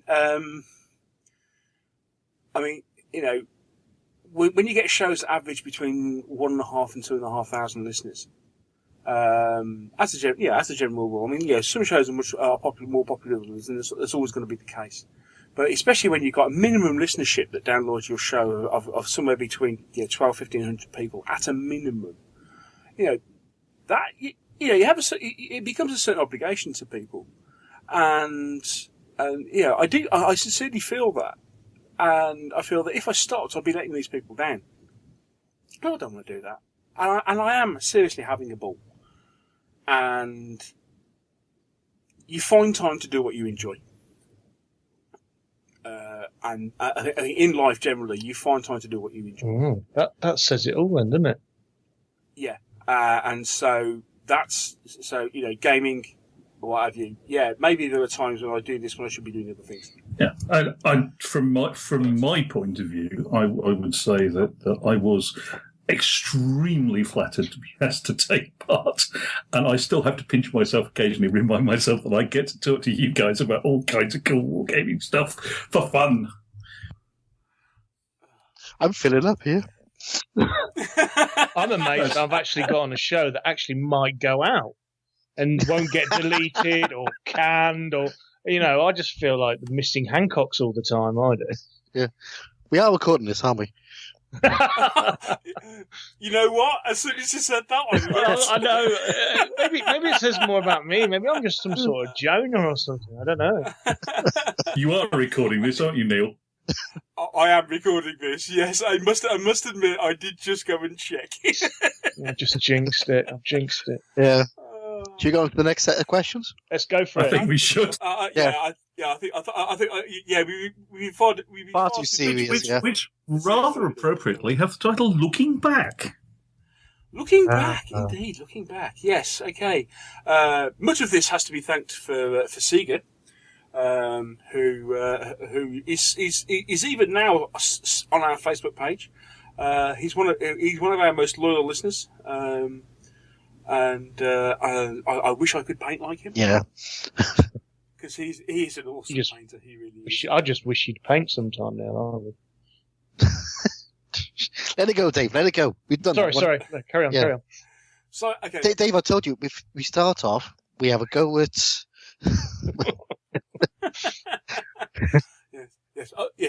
other opportunities to have a go. Yeah. Will It's present charging first, then it's painting, and then we'll start talking about his hairstyle. What's the phrase? Patience, young Padawan. Yes. Right. Okay. Right. First off, actually, I'll go to the. Right, this is your fault, Mr. Luff. I'll go to the last question. thanks. Oh, cool! I love the last question. From Kingsley Park. Hello, Kingsley. What was the first Metal Wargames figure that you bought? Do you still have it? And is it painted? No, no, it's not. I can guarantee you. Next question. Who would like to answer this? Yes. I think Dave just offered. Yeah, I think Dave just did. Yeah. Go on, Dave. For me, all right. I was answering for you, Neil. For me, oh crikey, what are they? I've got some. God, they're donkeys ages old. I don't know where they were from. I don't know what cast they were.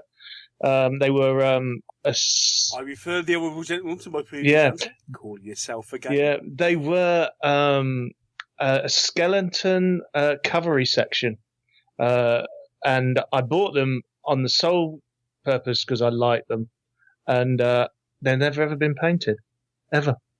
So yeah, and they must be 20 years old probably. So you can't even tell me what make they are? Can't even tell you what mate they are. Can't even remember.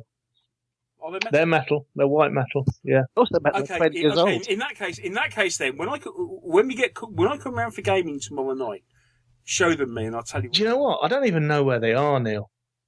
I don't even know where they are. But yeah. So you've got a secret lead pilot that you're not talking about then? Well, no, not really. Not that I know of. But yeah. Hang on, you just confessed to it. What do you mean? Well, I wouldn't call a lead pile 12 skeleton cavalrymen, really. But it's a start. Oh, it's a start. Okay, I've got a lead pile then. But I didn't have to reinforce my loft, Neil, like you did. No, I didn't have to reinforce it. I just had to move stuff. And no, I am not joking. One of the joists began to go. I think I bought them from Another World, Neil, if that gives you any help, in town. Ooh, wow, crikey. Another World when Another World was Yeah, I bought them there. And I sold it because at that time I was still really a modeler that became a gamer rather than the other way around. And I bought them solely because I just liked the sculpts. That was the only reason why I bought them. I was in the shop one day and I was like, "Ooh, I like those," and that was it. Right. Okay. Who wants to go next? First Metal Wargames figures you bought. Go on, Mike. Alrighty. I don't know if it's first, but it's very, very early. I have a number of what are either pre-Citadel Slaughter Base, i.e. not Slaughter Base, or Ralpatha adventuring figures from when I was playing D&D at university. One of them is a female Ranger Archer, who is, for those who've been following my Dux Britanniarum campaign narrative, is the figure I used for Lavinia in the British Archers. She got repainted. She got painted when I first was playing D&D back in 1980, and was repainted a couple of years ago for the Dux Brit Army. Well, that answers all three in one. Not only is it still painted, and it's still painted, still playing with it, and it's a heroine figure. Cool. Actually, there's a couple more of those. At least one of those is in use for one of the named Dux Britanniarum lords or nobles in the army as well.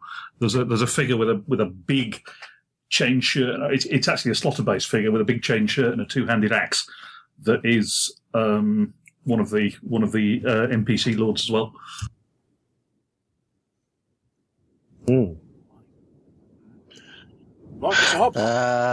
Much like Mr. Whitaker,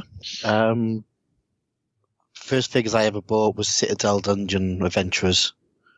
Probably Ralpatha or Citadel, one of those. The very first one I bought was a dwarf which is my dwarven character called Godbag.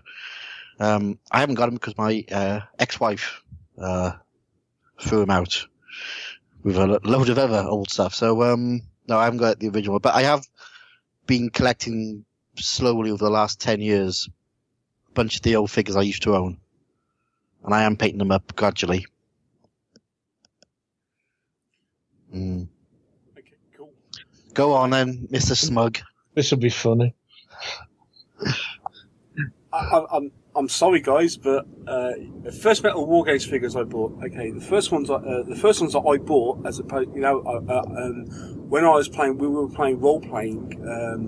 I didn't actually buy the figures because other guys bought them. So these the wonderful Ralph and figures, I played with a couple, but they weren't mine. They were with mates. The first Metal War Games figures I bought was the original 8-piece Terminator box set that came out at the same time as Space Hulk. Remember that? The green box? Remember the green box of 8 Terminators? Yes. It had the Commander, the Librarian, the Assault Cannon, Lightning Claws, Thunder Hammer, and 3 Marines. They're upstairs in a figure box, fully painted as Dark Angels. I do actually need to rebase them, because when I painted them, they were some of the first figures I painted, and at the time all I did with my bases was flock them. And now I need to go back and actually do my basing properly, because I now if there's one thing actually I have learned to do really well over the years is actually base a figure. So I want to go back and rebase them. But yes, metal figures, I still own them, and they're painted. I want evidence. I want evidence tomorrow night. You want evidence tomorrow night? Okay, mate, I'll bring them. So when did you buy those? When did I So buy those? 1972. That would be It's probably 93, 94, wasn't it? Then they came out. It was. Yeah, they were. Yeah, it was first edition. It was. They were released at the same time as first edition Space Hulk. So that was very early, late 80s, very early 90s. It may even be as early as like 87, 88. I tell you what, I need to look up when first edition Space Hulk was. So it's about 22 years. Something like that. And they're still... Mind you, having said that was... okay, what point are you trying to I'm make? just saying, 22 years and they're still not finished. They were finished at the time. You said you haven't finished basing them. Didn't he say you haven't finished basing them? At the time, no, I'm saying I need to go back and rebase them. Ah, that old chestnut. Because at the time they were finished. I now look at them and think they could really do even better. They could also do with. I think you've hooked one here, Mike. I think so. You've got one here. Yeah. He's getting all defensive. Okay, original Space Hulk came out in 1989. So 1989. So 26 years. Yeah, you may as well dip them and get them repainted, mate. Which means I probably win by about 2 years on this one. Yeah. Yeah, there you go. Yeah. But I thought I'd get one in. I thought I'd get that in before. Yeah. Anyway, right. Okay. So next thing, an excellent question, I would say, from Sega. What were the pivotal points in your wargaming biography? I think you have to wait for the book to come out. Wait for the book to come out. I mean, I have one that I will mention. I have one that I will mention. But do you have a particular pivotal point or couple of pivotal points in your as a wargamer over the years? As in what? A pivot, like something like a light bulb moment almost. Yeah, light bulb moment. Right. Well, I'll go right back to the age of 10 at my school, and Mr. Fox, and like that's all I can remember him as, used to run a fighting fantasy role-playing sort of wargaming club at lunchtime, and I think that's what did it for me. So if Mr. Fox is out there, anyone knows who Mr. Fox was, that taught in Leicester, should I say. Yeah, it's all his fault, really, that I've spent money over the years.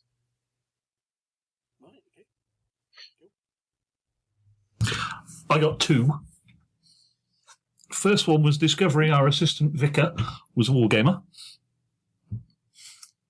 As that got me to discover that Peterborough Wargames Club existed, and which from there it was a slow but slippery slope down to having a web army, having a blog, and ... from there on in.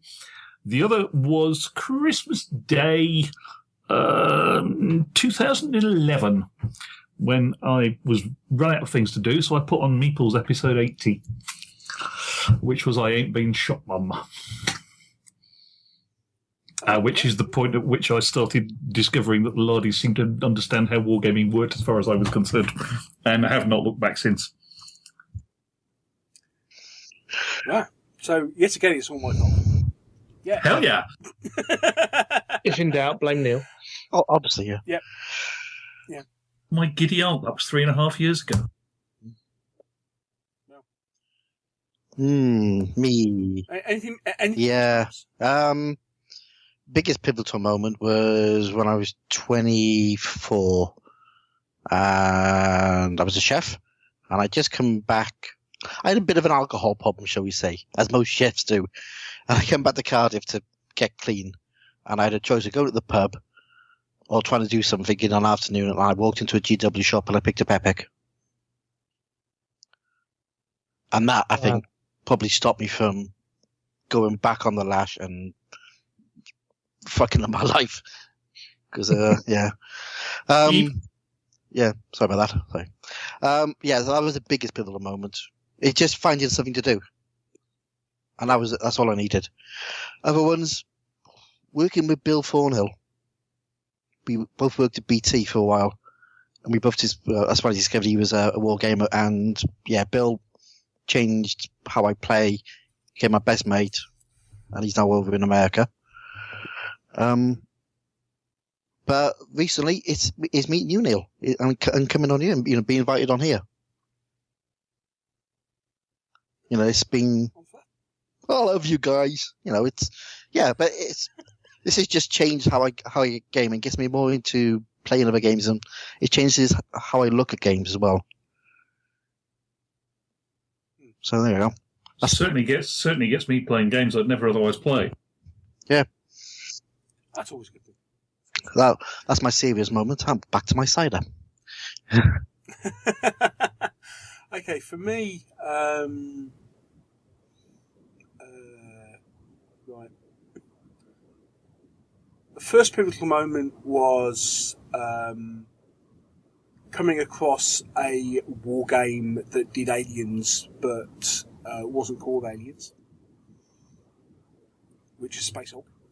Because I was a huge fan of the Aliens film, and I'd done World War II wargaming, then played around with role playing. I got away and then discovered Space Hulk. That got me into all things Games Workshop, which is a two-edged sword, and we'll probably talk about that in a minute. Next pivotal point, Warhammer 40k 3rd edition, or the point where Games Workshop nerfed my beloved 3,000 point squad. Still talks about it to me now. Let it go, mate. Let it go. Seriously, that was the point I dropped you. That was the point.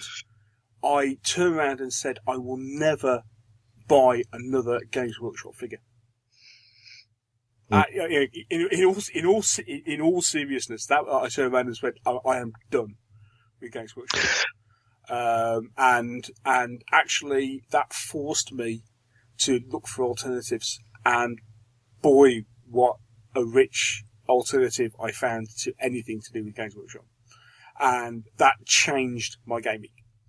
For the better, by far for the better, in my opinion. But the catalyst was the company made made a market decision, decided, and I happened to be one of those gamers who armies they nerfed, and I went, fine, if that's what you're going to do to me after I've spent X number of, and I had spent thousands. I'm not joking. I spent thousands of pounds with Games Workshop because I was the original Games Workshop fanboy. I owned 5 game systems. I had almost every 40k army. I was into Epic, and looking back, this is bad. This is really bad. I had 3 fantasy battle armies. I was into Necromunda, or things like Gork and Walk and that lot. I spent far too much money on credit cards, even. Actually to a point where I had a problem. And I'll be quite open about it. I had a problem with buying miniatures. It became a bit of an addiction, and it just happened to be with Games Workshop.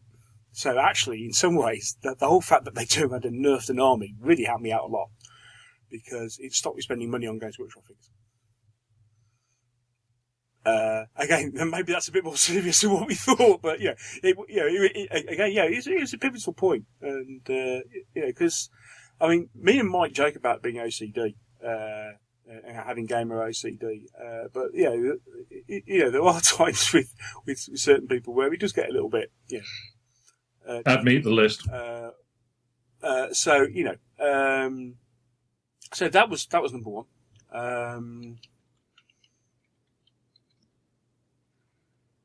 Starting the podcast. Actually, it was getting made redundant.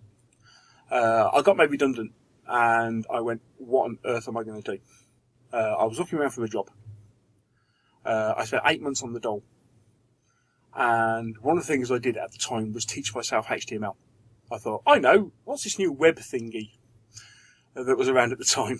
And so I taught myself how to program HTML, and the way I taught myself how to program HTML was I started a web page called Earthquake Skirmish Pages. Some people may still remember that. There are still a couple of things lying around on the web somewhere. Earthquake Skirmish Pages, it was. And that's what got me into the whole World Wide Web thing of hobby. And that was the start of what turned out to end up being the podcast and everything that's gone since. So that was getting made redundant, and then starting my own blog page was fairly pivotal. That ultimately led to the podcast, and meeting a lot of people. Meeting Henry Hyde. I first met him because I actually interviewed him. I interviewed him at Partisan, funnily enough. And so Henry, yes, Henry has changed my life, for the better, I would hasten to add. but being, knowing Henry and doing all the stuff I've done with him, and being a columnist for battle games and miniature war games. So there you go. Yeah, it's things like that. As I say, gaming with you guys, meeting Dave. That was the worst thing that ever happened to you, wasn't it?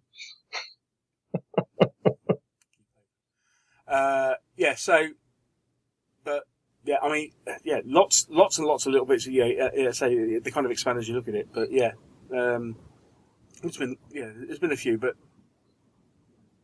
that's enough for now. Okay, passing on, and time's moving on a bit, but shall we keep going for a bit longer? Oh yeah. Yeah, why not? Yeah, okay. Yeah. Right, okay. Are there any minis you sorely regret having? All of them. Next. Next. All of them. Okay. I have some. I have one. And this is going to sound really funny after my next comment. It's your Games Workshop squat army. Games Workshop, no, yeah. But did you set fire to it? I didn't, because if you didn't set fire to it, you're not a proper peed off Games Workshop fanboy. Actually, there is a video out there where people set, there is a video there somewhere, yeah. The minis I most sorely regret selling, my Man of War collection. When Games Workshop sold, I had a bit of Man of War. When Games Workshop sold off, you know when Games Workshop used to have like end of line sales back in the day. Remember when Games Workshop used to have sales, and when they got to an end of line, and they were no longer going to stock a game in the shops, they used to have a huge sale, and I bought pretty much everything for Man of War, and Mike, you'll back me up here. Man of War's a really good system. It's a great game. Yeah, it's one of my. In fact, I don't even know why I didn't put it into my top 5 games. It's a brilliant game, and those miniatures would have paid for your retirement, mate. Yeah, they would have done. And I sold them for. I can't remember how much I sold them for, but I remember the transaction taking place. I actually met somebody on the Edgbaston Road, outside Edgbaston Cricket Ground, and transferred 3 boxes of miniatures from the boot of my car to the boot of his. It must have looked so suspicious. And I forget how much he paid me for them. In hindsight, it wasn't anywhere near enough. That's the thing that's what I regret most, because actually, whilst I'm going to annoy people. Whilst I bought Uncharted Seas, hoping it was going to be the new Man of War, it wasn't quite. So, Man of War. Deathly silence. Yeah. I've just completely nerfed my relationship with Spartan, haven't I? No, you're okay.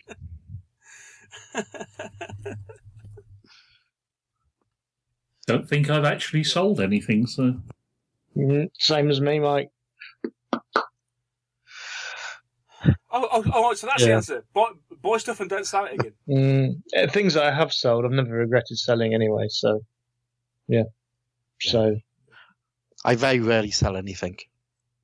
But when I do, I'll literally have to, I'll put it on the shelf and not touch it for 5 years, and then I'll say, if it's still after 5 years, I am going to sell that. Or if it's an orphaned army, because I try to keep 2 armies now for every game system that I like, or every period or scale. So I've got rid of a few sort of orphaned ones. And yeah, regret every single one.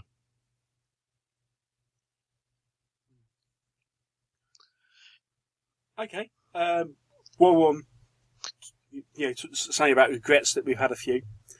Song there somewhere. No regrets. Pat, it's Pat G again. What is our biggest gaming regret? I.e., a game that we missed, a Kickstarter that we didn't back, a Kickstarter that we didn't back. Hang on a second, that rings some bells. Does it ring some bells with you, Mr. Hobbs? Yeah, but I pretty much bought everything that was on my Kickstarter, so. Bought it when we could have had it for free. Well, not free. We just would have had a bit. Well, yeah, okay, a lot cheaper. Yes. Yeah. No, surely not. No. I could have been a contender. My biggest gaming regret was War Master. I never got into it, and I really wish I got into it, just the figures, because they'd be so useful now. For playing Sword and Spear. I think my biggest gaming regret was getting out of wargaming and into role-playing games, and when I went to university, and doing more wargaming for about a decade and a half, if not 2.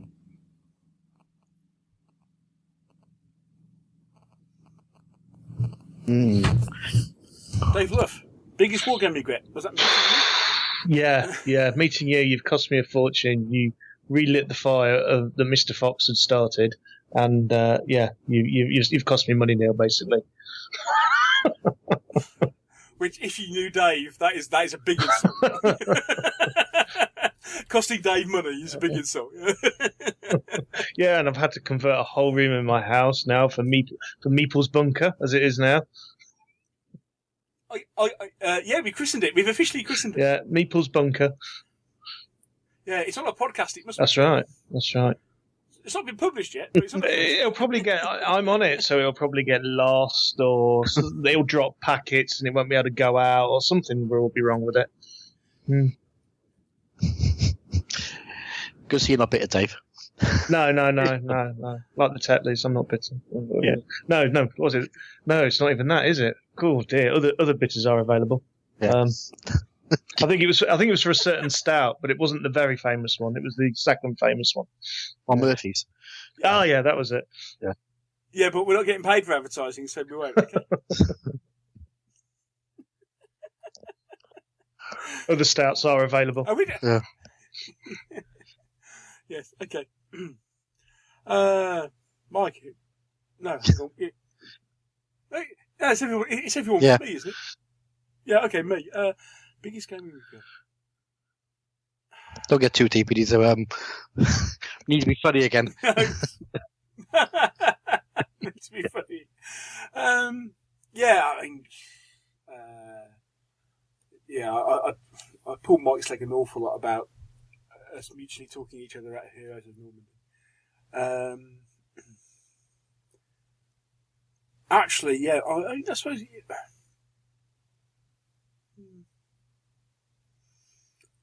Possibly, and this sounds really stupid.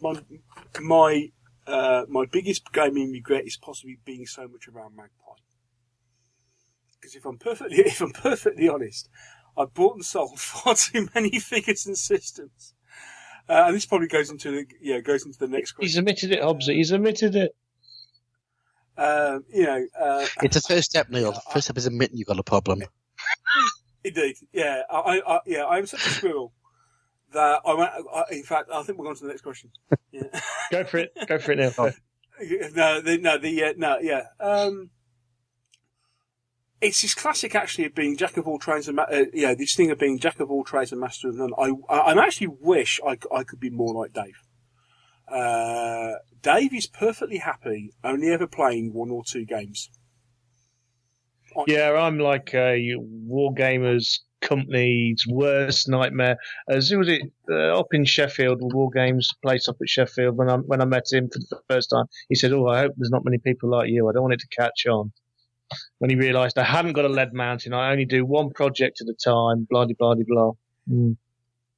But that actually does actually mean that you finish your projects and you achieve, you get down and you play, and stupidly enough, some of the best, and actually some of the happiest times more recently gaming has been, and I mean, there's a question in here about project work, has been sitting down, making a war games table, making scenery, and then getting together and playing. Even, they're not my figures, they're Mike's figures. Okay, so they're not my painted figures, they're Mike's painted figures. Mike keeps getting the blame for why they keep losing. Yeah, but even so, playing a game, one game with painted figures. Thinking about, being into so much stuff and constantly going, oh, that looks really good, that looks really cool.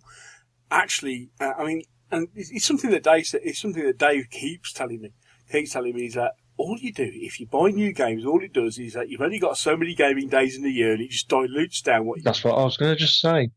At the end of the day, we're in a hobby which the people that are trying to make money out of us know that there's too many shiny people in the hobby that will just buy the latest thing.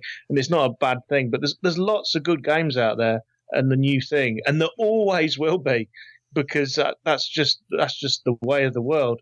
But as you said, Neil, is what I always say is the problem is if you just go and buy the next shiny thing, and it could be really good, you just dilute what you already really like doing anyway. You just never play it again. Please be aware these are Dave's own thoughts. They are not representative of I like to think of myself as a homeopathic wargamer. I think that a massive amount of dilution is a good thing. Yeah. It's just, there are people like Dave who can be happy only ever owning one or two armies and playing one or two systems. But remember, what I've always said is that board games don't count now. We always knew that. You can have as many for any board number games of as you things. like. As many board games as you like. It doesn't matter. He said. Okay. Which does actually lead us rather nicely on to the first question in collections, doesn't it? Yeah, but we've missed one. We've missed one looking back. Yeah. If you could start a game with the same budget that you have spent on gaming, what would you choose to spend it on? A house? And you think I'm joking? A bigger house. You can get more stuff in it. You've seen my spare room. Can we go with I don't know, because that would require me to add it up and I don't want to. You are quite, yes. Would you choose to spend it on knowing what you know now, a Ferrari? I think there's a couple of Kickstarters I probably wouldn't have backed, but other than that, and possibly, given that they're probably last on the painting list, some plastic ancient Greeks. I think other than that, je ne regrette rien. I don't regret anything. No, me neither, Neil. All right. I think probably as I said, my biggest regret, although in the end it was a catalyst into me finding. Oh, squats again. My biggest regret was buying. He's not bitter. No. Other than let it go, Neil. Let it go. And maybe other than Necromunda, because I really enjoyed Necromunda. But I bought Fighter. Considering I was on first name terms with most of Games Workshop's mail order team. Oh, that's when you really know you've got a problem, mate. That's the wargaming equivalent of pint on the bar as you walk in the door, isn't it? I was going to say. As I said, that is not a joke. That is not a joke. Yes, it was a case of as soon as I opened my mouth, at least 3 of the guys on the mail order team knew me. I didn't even have to introduce it. It was hello. It was like hello guys. Hello Neil. We're just picking up your account now. Yeah, quite. Yes. Not, he also in. By the sounds of it, Neil, you bought more than some stockists. I think I did. In all seriousness, I think I did. And anyway, frivolity. Enough of this seriousness. Let's get away from this. And I seriously hope my wife never listens to this. But Josh might, so that he's going to have leverage now, isn't he? Yeah. Yeah. Well. Put it this way. I mean. All I have to do is cross his palm with Spartan miniatures. And I just thought you could dig some dirt up about him at college at the moment or something and say, if you say a word, I'm going to tell your mum. Passing quickly on. Mike, onto collections. Collections. Okay. What have you got in your metal plastic lead mountains? How long will it take you to break them down to 0? And will you die or flog them on eBay before you can manage it? Oh. Thank you, John. That's a good question. I'm not going through my lead pile. There's lots and lots in there. Mm-hmm. How long will it take me to paint down to 0? That's never going to happen.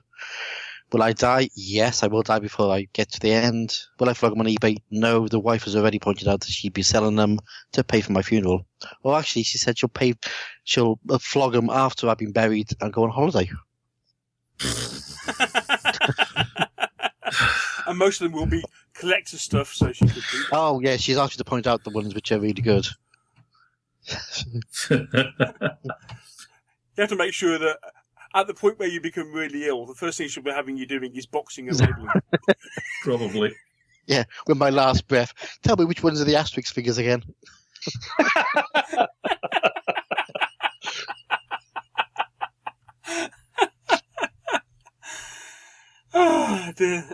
Anybody else? Yes, lots. That matters. If you see what there's a couple of 15mm companies for I Ain't Been Shot Mum. There is most of 2 Napoleonic War armies for the British and the French. There are some Perry-Plastic War of the Roses. Everything else I could probably part with, which does include about 3 unopened Kickstarters, including Dead Zone and the Studio McVeigh thing, whose name temporarily escapes me. Sedition Wars Battle for Alabaster. Right. Both of which have not actually been done anything with since they arrived.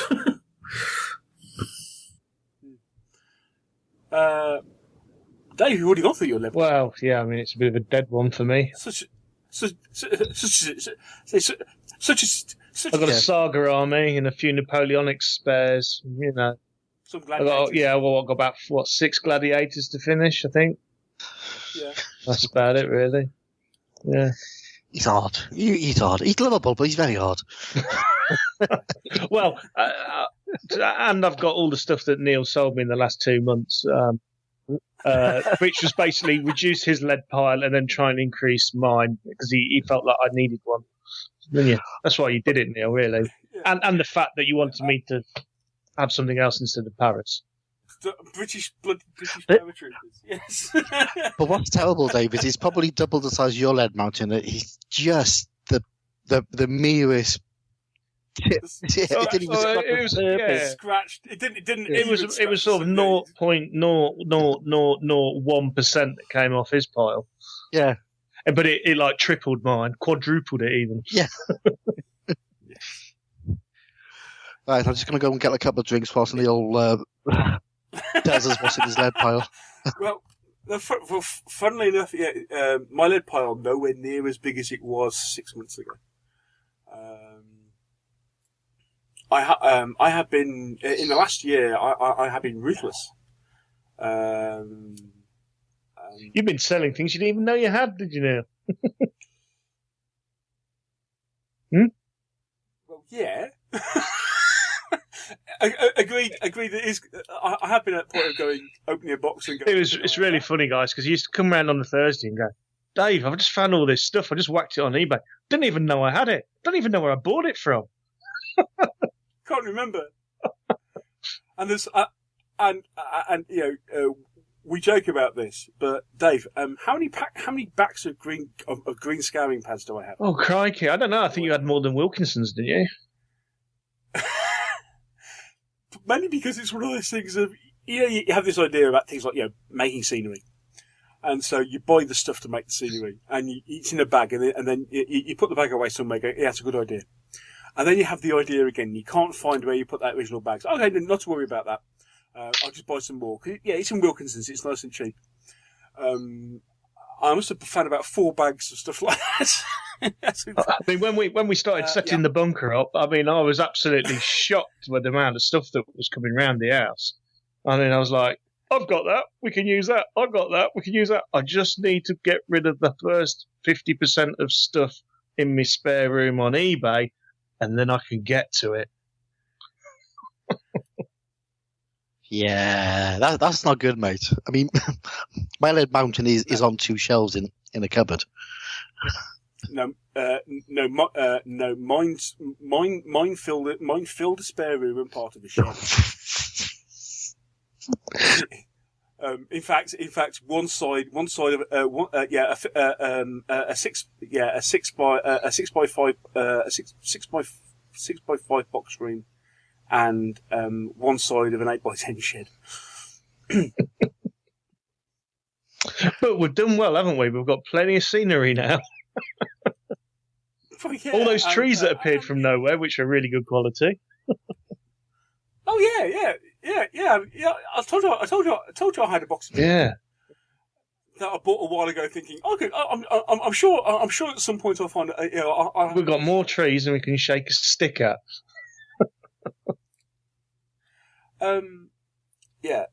So even now, I mean, I'm basically down to a point where I think I've basically sold everything I can currently bear to part with. So what have I got left? Several six Malaysian armies. and I'm just waiting. I'm just waiting for the comments here. Okay, so I know this is an open goal to score. I've got two Copplestone sci-fi armies. The Assault Marines and the Neo-Soviets. I've got a Vaser army from I-Corps, from Kev White's Vaser figures that he did for I-Corps, which are just wonderful. So I've got a Vaser army for that, which I just bought because I just love them. I think they're fantastic. I've got a hassle-free space dwarf army. Grim. I've got those. That's pretty much all my sci-fi stuff. Oh, except I've got a Dead Zone. I've got a Dead Zone Kickstarter which I haven't even opened. I've got saying nothing there. I've got a Dreadball Kickstarter, which we paid a bit of, but I've got all the stuff which I'm still waiting to pay. Got a Planetfall army. That's Hobbs' fault.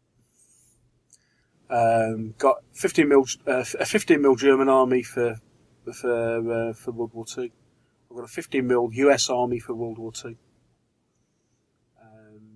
6 mil French Napoleonic army.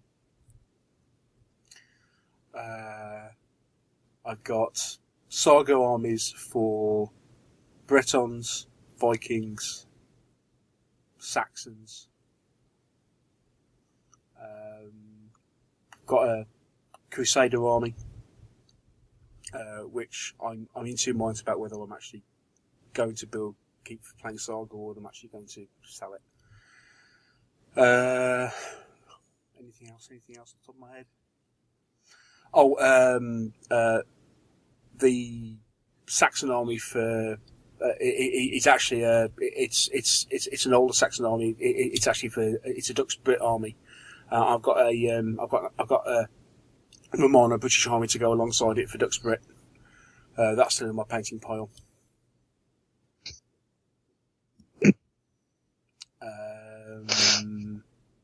I'm sure I've got a couple of, I've got some alien sci-fi figures. The Woodbine Design Company. That they're Colonial Marines, and a few other bits for doing an Alien Force. Half of my Baker Company Vietnam Force, because I've painted my US Army and my MVA. I still need to paint my US Marines and my MVC. Sorry, I painted my VC. I've got my MVA to paint, and a complete 10mm Vietnam Force 4-plane Charlie Don't Surf. As far as I can remember, that's all I've got there. So not much then. No. You know, Anson 20 will send me. you'll knock that out in a couple of weeks, mate. Next question. I will leave Next the point of whether I will die before they ever get painted to people's imaginations. But I suspect everybody knows what the answer is to that question. Next question. Okay, that's what's the oldest board game in your collection? Ooh. I know what it used to be. That's a good one. I've got one, Neil, and you asked me what it was the other week. I did. I might have one older, but without going downstairs and having a look in the bunker, I would say it's got to be Defender by MB Games. Now, that's when they used to did all the video games and they transferred them into board games. If you guys can remember that. They did Defender. They did, what else did they do? They did that game with the centipede. You had and you shot. What do you mean, Centipede? Yes. Yeah, it was called Centipede. And what else was there? There was a couple that they did. There's a few more. They did another one. They did some sort of racing one as well. But yeah, that's got to be the oldest one. Oh, but I've got a very old copy of Totopoly as well. So yeah. Totopoly. Wow. Yeah. Cool. So until I sold it, it was probably a pretty complete set of standard games. Cry Havoc, the hex-based Crusades era medieval knight combat game. I suspect now it's a copy of Sorcerer's Cave that wasn't new when I got it.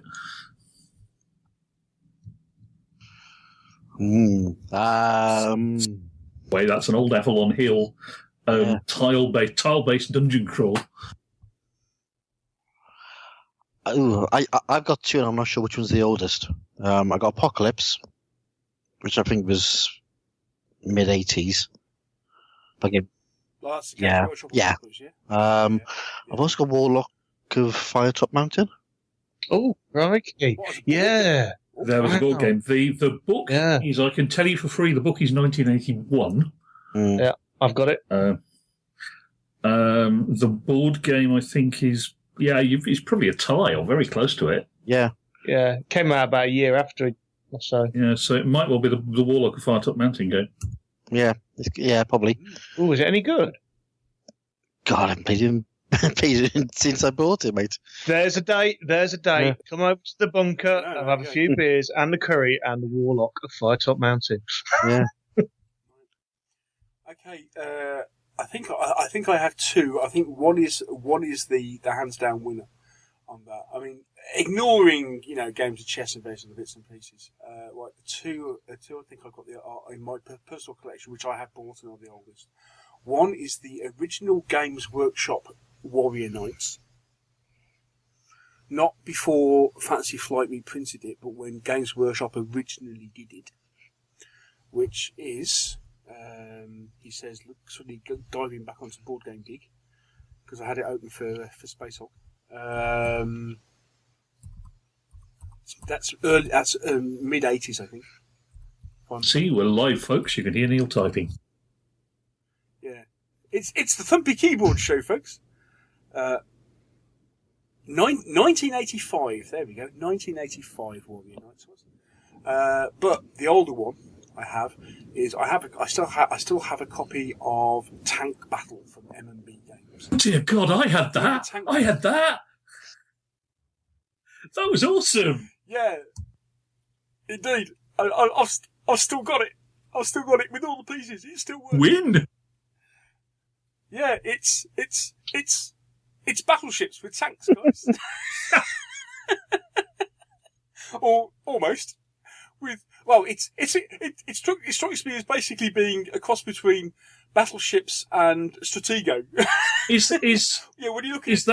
When you look at it now, you could think it could be so much better. Is that the one where the tanks have the strength values in the back, so your opponent couldn't read them, or am I thinking of something else?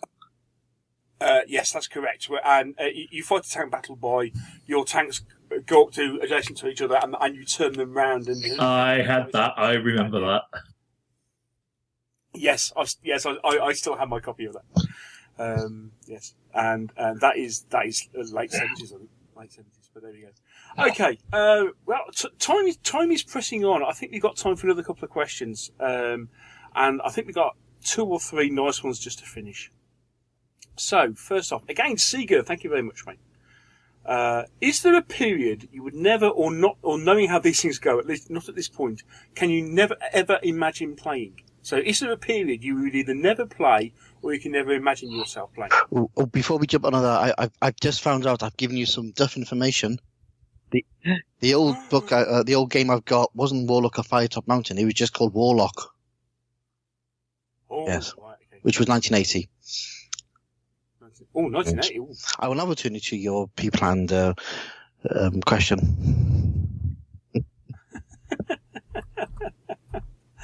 Right, okay.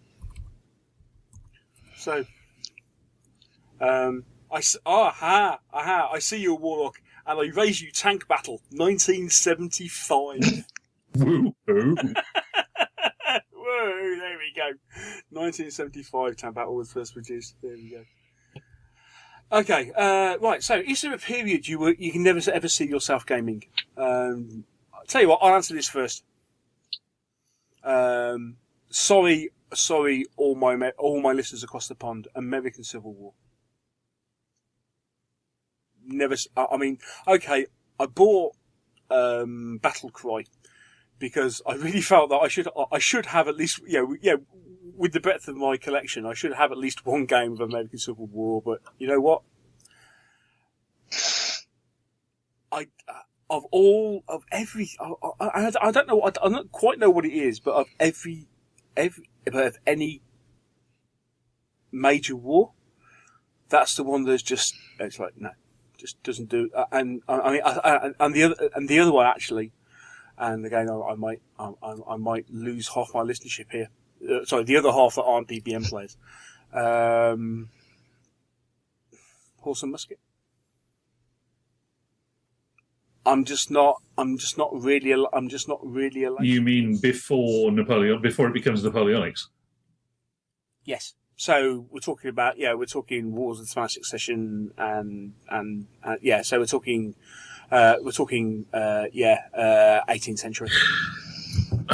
Okay. For me, and simply because I just cannot work up an interest in it, for all that several folks have done some really good work on it for Chain of Command, Spanish Civil War just doesn't do anything for me at all. Mm. For me, it's modern day stuff. I don't know. I don't do it for a political reason or anything like that, because they're still out there fighting. It just doesn't grab me. Dave, do you want me to answer? Yeah, go on then. For you?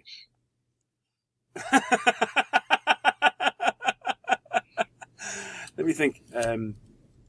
Fantasy rubbish, sci-fi rubbish. No, that's about covered it really. Actually, what chance have I got, guys? Come on. He's just stopping you getting back into squats, mate. He's doing you a favour. I was just. Sorry, Dave. I put words. I was just looking actually on the Geek, as you do, and Totopoly. I've just run it through, and the version that I've got, it says it's from 1938. Ladies and gentlemen, we have a winner. Have a winner. Yeah. Oh. Right. Yeah. It's around my mum's at the moment. It was my uncle's, and it wouldn't have been his, so he must have got it from someone else, because my uncle was definitely not around in 1938. I think that's called an heirloom, mate. Yeah, so I don't know where it came from, but there you go. Yeah. Anyway, Neil, you're probably about right, to be honest, on that question. I'm not a big sci-fi man. There are certain things. I mean, to be fair, I did play Commander Horizons, didn't I, when it was going? Yes, I did. Yeah. I'm not a big fan of sci-fi. I don't think I ever will be, to be honest. Star Wars is about my limit. Mm. Yeah, I know. It's terrible, isn't it? Okay. So the last two. Hang on, you haven't answered that question yet, Neil. I did. Yeah. I went first. American Civil War. Sorry, you're right. So I did. Definitely time to wrap up, because I'm getting tired and brain dead and forgetful. What's your name? Okay. Two last things, and I'll leave these last because they're great questions. Both from Frank Reynolds. Hi, Frank. First off, if you could only game in one scale, what would it be and why? Easy.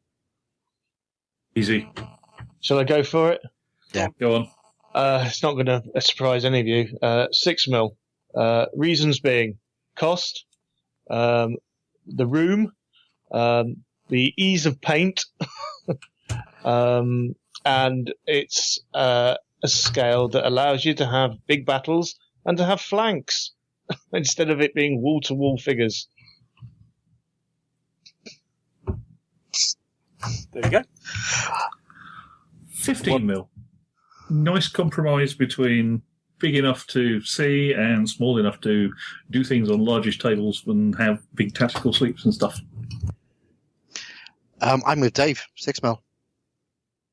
And for exactly the same reasons. Although I probably do want bigger bases. Yeah. 60x60 base is quite a good one to do it on. And funnily enough, I'd actually go 6 mil as well. If for no other reason that at least because I know Dave goes 6 mil, I'd have somebody to play. No, but in all seriousness, I go 6 mil because for all the reasons that Dave has already said.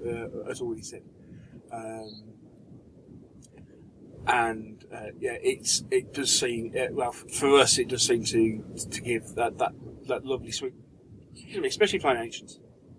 It's a lovely sweet spot as far as the game is. Gives you that empty battlefield look, as one of your listeners said. We were playing a 15 mil skirmish game at the time, but yeah, Chain of Command in 15 mil. He says, it looks like a proper game because the battlefield's empty. Can't argue with that. Yes, very similar effect with 6 mil, and except for the fact you just get to play bigger ones. Okay. And finally, this is a good one. This is a doozy. This cracking question. This is, why do you game, and what keeps you gaming? Wow.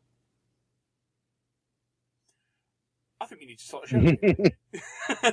Why do you game and what? I don't watch junk television, Neil. I don't read rubbishy literature. So I would say that possibly that is the reason why I game and why I carry on gaming. It's complete escapism. It's complete release to me. And it's a good way to meet people as well and have a laugh and a few beers and sometimes a curry afterwards.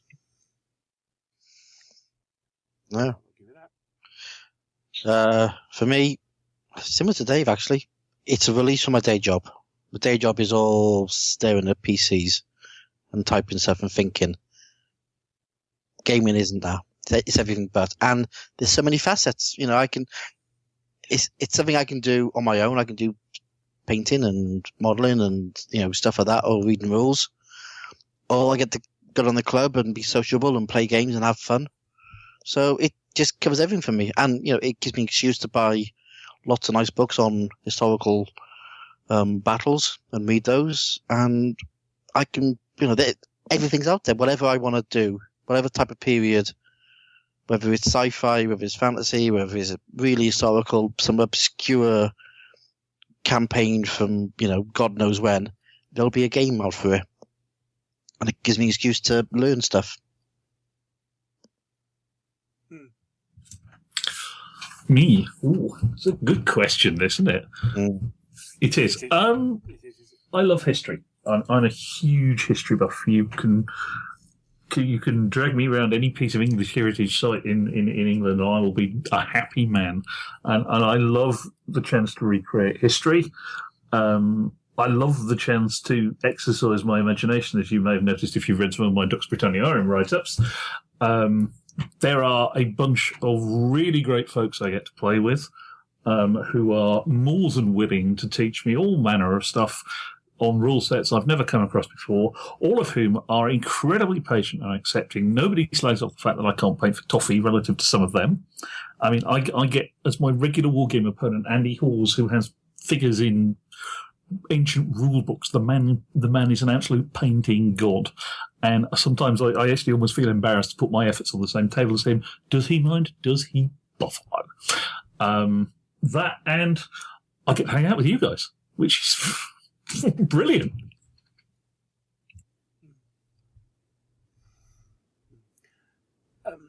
Right. Which leaves me. Why do I game? We don't really care, Neil. Let's finish up now. You're an old misery guts, Hobbsy. How about a cider? I like it. Yeah, actually, I've been gaming so long. It's actually sometimes it's to the point where you think actually it's just part of who I am, and that may sound desperately sad. Oh, it doesn't to some people, but it really and as Mike said, it's such a multifaceted hobby. whether you look at military history, whether you're in it for the games, whether you're in it for the collecting, whether you're in it for the painting, which obviously I'm not. I just thought You went there. Else did. Well, I did, as I say, yeah, do it to myself. Why the heck not all the rest of us have? Everybody else. Damn, I was on. It's such a multifaceted hobby. And on top of that, you get to meet such a great bunch of guys. Say, whether it's you guys here, whether it's, I mean, the one thing, again, with being lucky enough to have spent time making a podcast, writing for a magazine, and getting your name and voice and picture known a little bit, means that you get to meet people, and you have an introduction because people say hello, and you realise just generally, with the odd exception, but generally, what a fantastic bunch of guys get involved in this hobby, and having the opportunity to meet and chat and hang out with these guys and have a social event with people and stuff,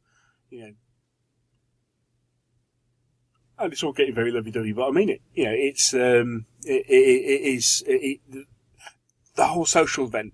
I mean, someone said about shows earlier. These days, there are two reasons I go to shows. One is because I work. So in some ways, it's a job of work, obviously being in a magazine and what have you. So I cover the shows. But actually, even if I didn't work, I'd go to shows to meet people, because this hobby is great. It's a social hobby. As my Hobbs say, I mean, I've worked in IT for 30 years. So day in, day out, I sit and stare at a computer screen. My worst nightmare would be playing computer games, because it'd be just like work. So to actually go and do a hobby where, okay, I game, but it's completely social and it's completely different. And I've been doing it for so long, it's now, for me. So just to be slightly facetious here, remind me why you liked Exilis again?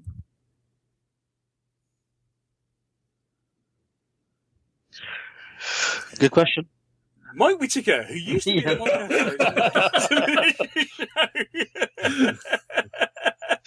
Well, Excelis gave you the chance to marry all of that. The beauty of Excelis was, I must admit, I was always intrigued by it. The beauty of Exilis was you had the figures, but the computer was the rule book, so you never looked at the rules. Mm. It was always a case of, what are my abilities? What can I do? How can I move? I don't have to worry. Don't have to worry about ever reading the rule book. I mean, anyone could play Exilis. That was the great thing about it, and not even know anything about it. You could play. Mm. But moving on. Yeah. But moving on. Yeah. Yeah. Thanks. We all like it, mate. Yeah. Thank you for trashing my moments of pathos. It's the only game I've actually beaten Dave. That takes you to question 37. I'm really, really sorry, guys.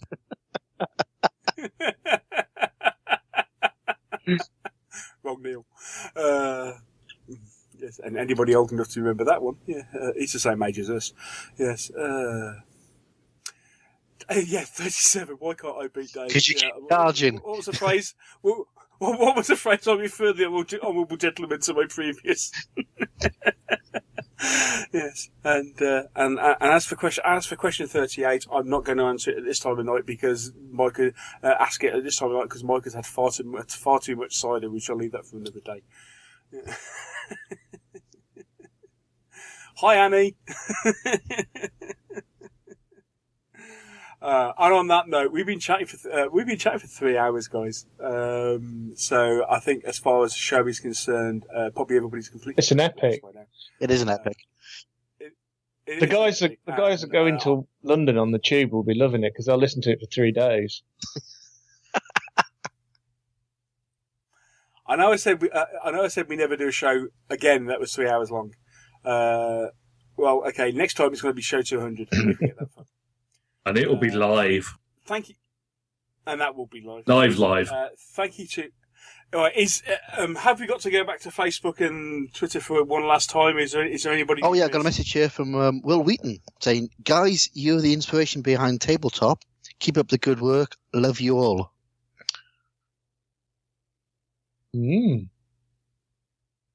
Not really. Yeah,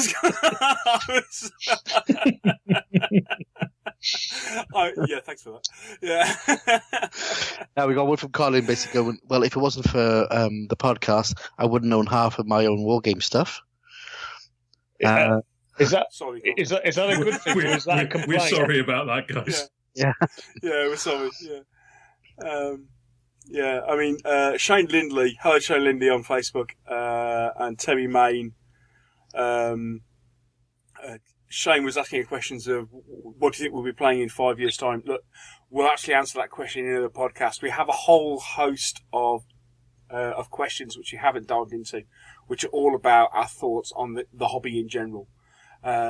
Great set of questions, actually, guys. Fantastic. So much so that actually we can spend an entire show talking about it, and it will be an interesting thing to talk about. Our thoughts on the hobby, and I mean, obviously we've shared a few things tonight, but a really set of interesting questions. So we'd like to come back to that. But Terry Main says, "Best wargaming podcast around. Keep up the good work." And thank you. Well, thank you, Terry. Thank you to everyone for listening. Got another one from Mark, old Red Wolf 6. It's actually in reply to my comment about we're talking about DBA and DBM. And he says, "That's what I like about you guys. You're prepared to go where other podcasts fear to tread."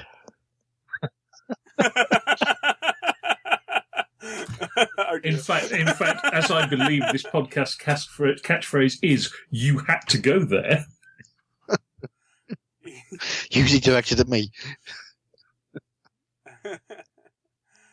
By Neil. Well, Yeah. Yes. yeah. About painting. Yeah.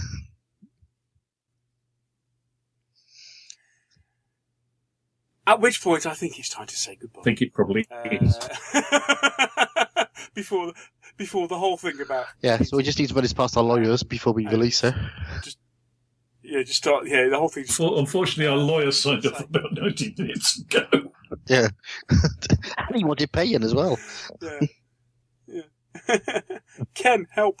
Come back, all is forgiven. Right, okay, so before we go, thank you if you got this far. Thank you for putting up with this. I hope you haven't found this episode too self-indulgent. It's what we do. You may understand now why they take so long to edit normally. Well, yeah, because actually, when you hear your 2-hour podcast, it is normally this out. It really is normally this long, honestly. And this chaotic. After I've caught all the rubbish out. Yeah, and normally, I suppose it's a wonder we ever get anything vaguely sensible out there. But hey ho. But no, thank you for listening. Thank you for making what we do possible. Because if nobody listened, then what would be the point of doing it? So thank you for listening to 150 shows. As I said earlier, one of the reasons I keep on doing this is because people listen. If you didn't listen, I wouldn't do it. And the fact that so many people say so many nice things and appreciate what we do keeps us doing what we do. Other than the fact that, as I say, you get to hang out with these guys and talk all sorts of stuff about gaming every week or so. And who would want to do that? And thank you to the show co-hosts. Thank you to Mike Hobbs, Mike Whitaker, and Dave Luff. Thank you to everybody for joining us at various times when invited. Thank you for not. Yeah, thank you for not saying no.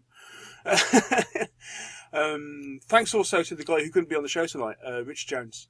Yeah, we miss you, guy. It was one of Rich's daughter's birthdays tonight, which is why he's not on the show. But Rich has been a tremendous help over the years as well. Real encouragement, and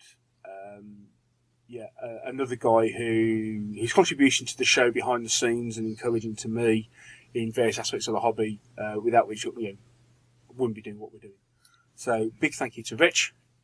Thank you to Henry Hyde, who is a good mate, a good boss, and helps support the show. He's willing to put his money where his mouth is, and has been massively encouraging over the years. Thank you to Henry. Thank you to Rich Clark, Two Fat Lardies, who again is somebody who has been a long time sponsor of the show, and he's really adamant in turning around and saying, do what you do and carry on doing what you're doing. Be independent and tell it like it is, and encourages us to do it all the time. I go again for anybody who sponsored the show. In all seriousness, this is something that, with the help of the likes of Two Fat Lardies and Miniature War Games, helps keep us on air, but also the guys who donate to us, either one-offs or there's several guys who donate on a regular basis now.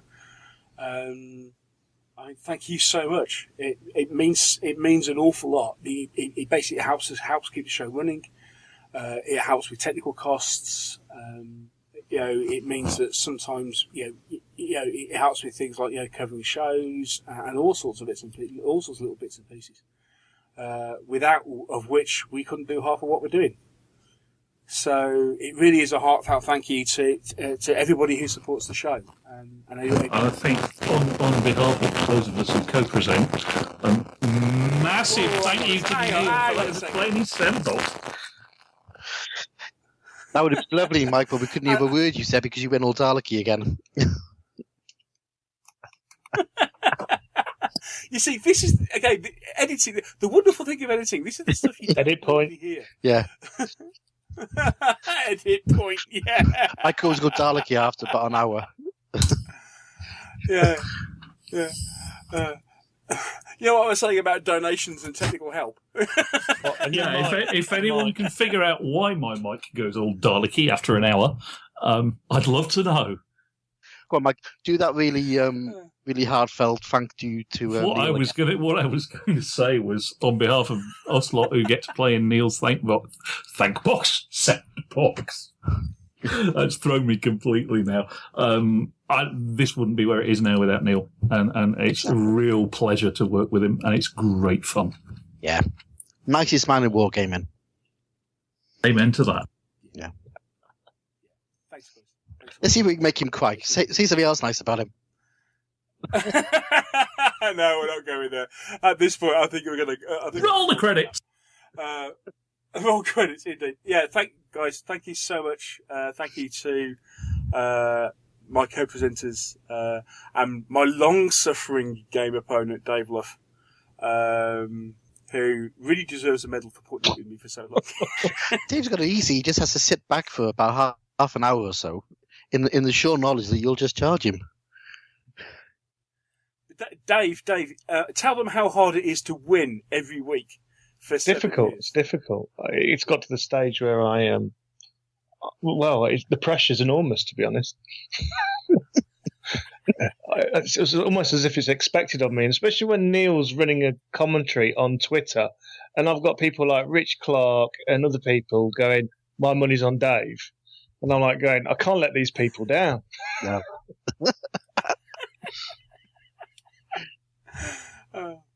So thank you to Dave. Thank you to Mike Whitaker. It's been a great pleasure for somebody who I first met simply because he listened to the show. Mike has been great to know, and again, Mike Hobbs, who is, he is a real Trojan behind the scenes. He does loads of work. He keeps us all on track because he's even more OCD than I am. And there is an awful lot to thank Mike for organising stuff in the background. He does an awful lot of stuff that is very much unsung, and he keeps me in track. He keeps us all organised. So thank you, Mike. I really appreciate it, mate. And on that note, I think we'll say goodbye. So thank you to everybody for listening, and all being well, this show will be appearing probably in the early hours of the 16th of July at this point in time. It's been the 15th of July that we recorded this on. So I hope you enjoy this. I'm sorry we weren't on massively long. The next show should hopefully be coming out in a few days' time when we get to talk all about That will be fun. Very good. Yeah. And But it's all very secret. until then. Indeed. Until then, guys, happy gaming. Thanks for everything. Here's to another 150 episodes. Bye. Good night. Good night.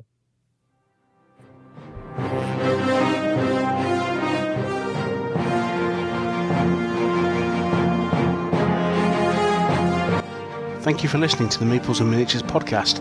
If you want to know more about Meeples and Miniatures, there are several things you can do. First of all, you can visit the website at www.meeplesandminiatures.co.uk. If you want to contact the show at all, you can email me at neil@meeplesandminiatures.co.uk. You can follow the show on Twitter. Simply look for M&M Podcast, or click the follow us on Twitter button from the website. We also have a group on Facebook. That's the Meeples and Miniatures Podcast Fan Club. Again, follow the link from the website. And finally, if you want to help us to support the show, you can always donate to the podcast by clicking the PayPal button on the donate page, again found on the website. Once again, thank you for listening. I hope you've really enjoyed the show. Take care, and I'll speak to you soon.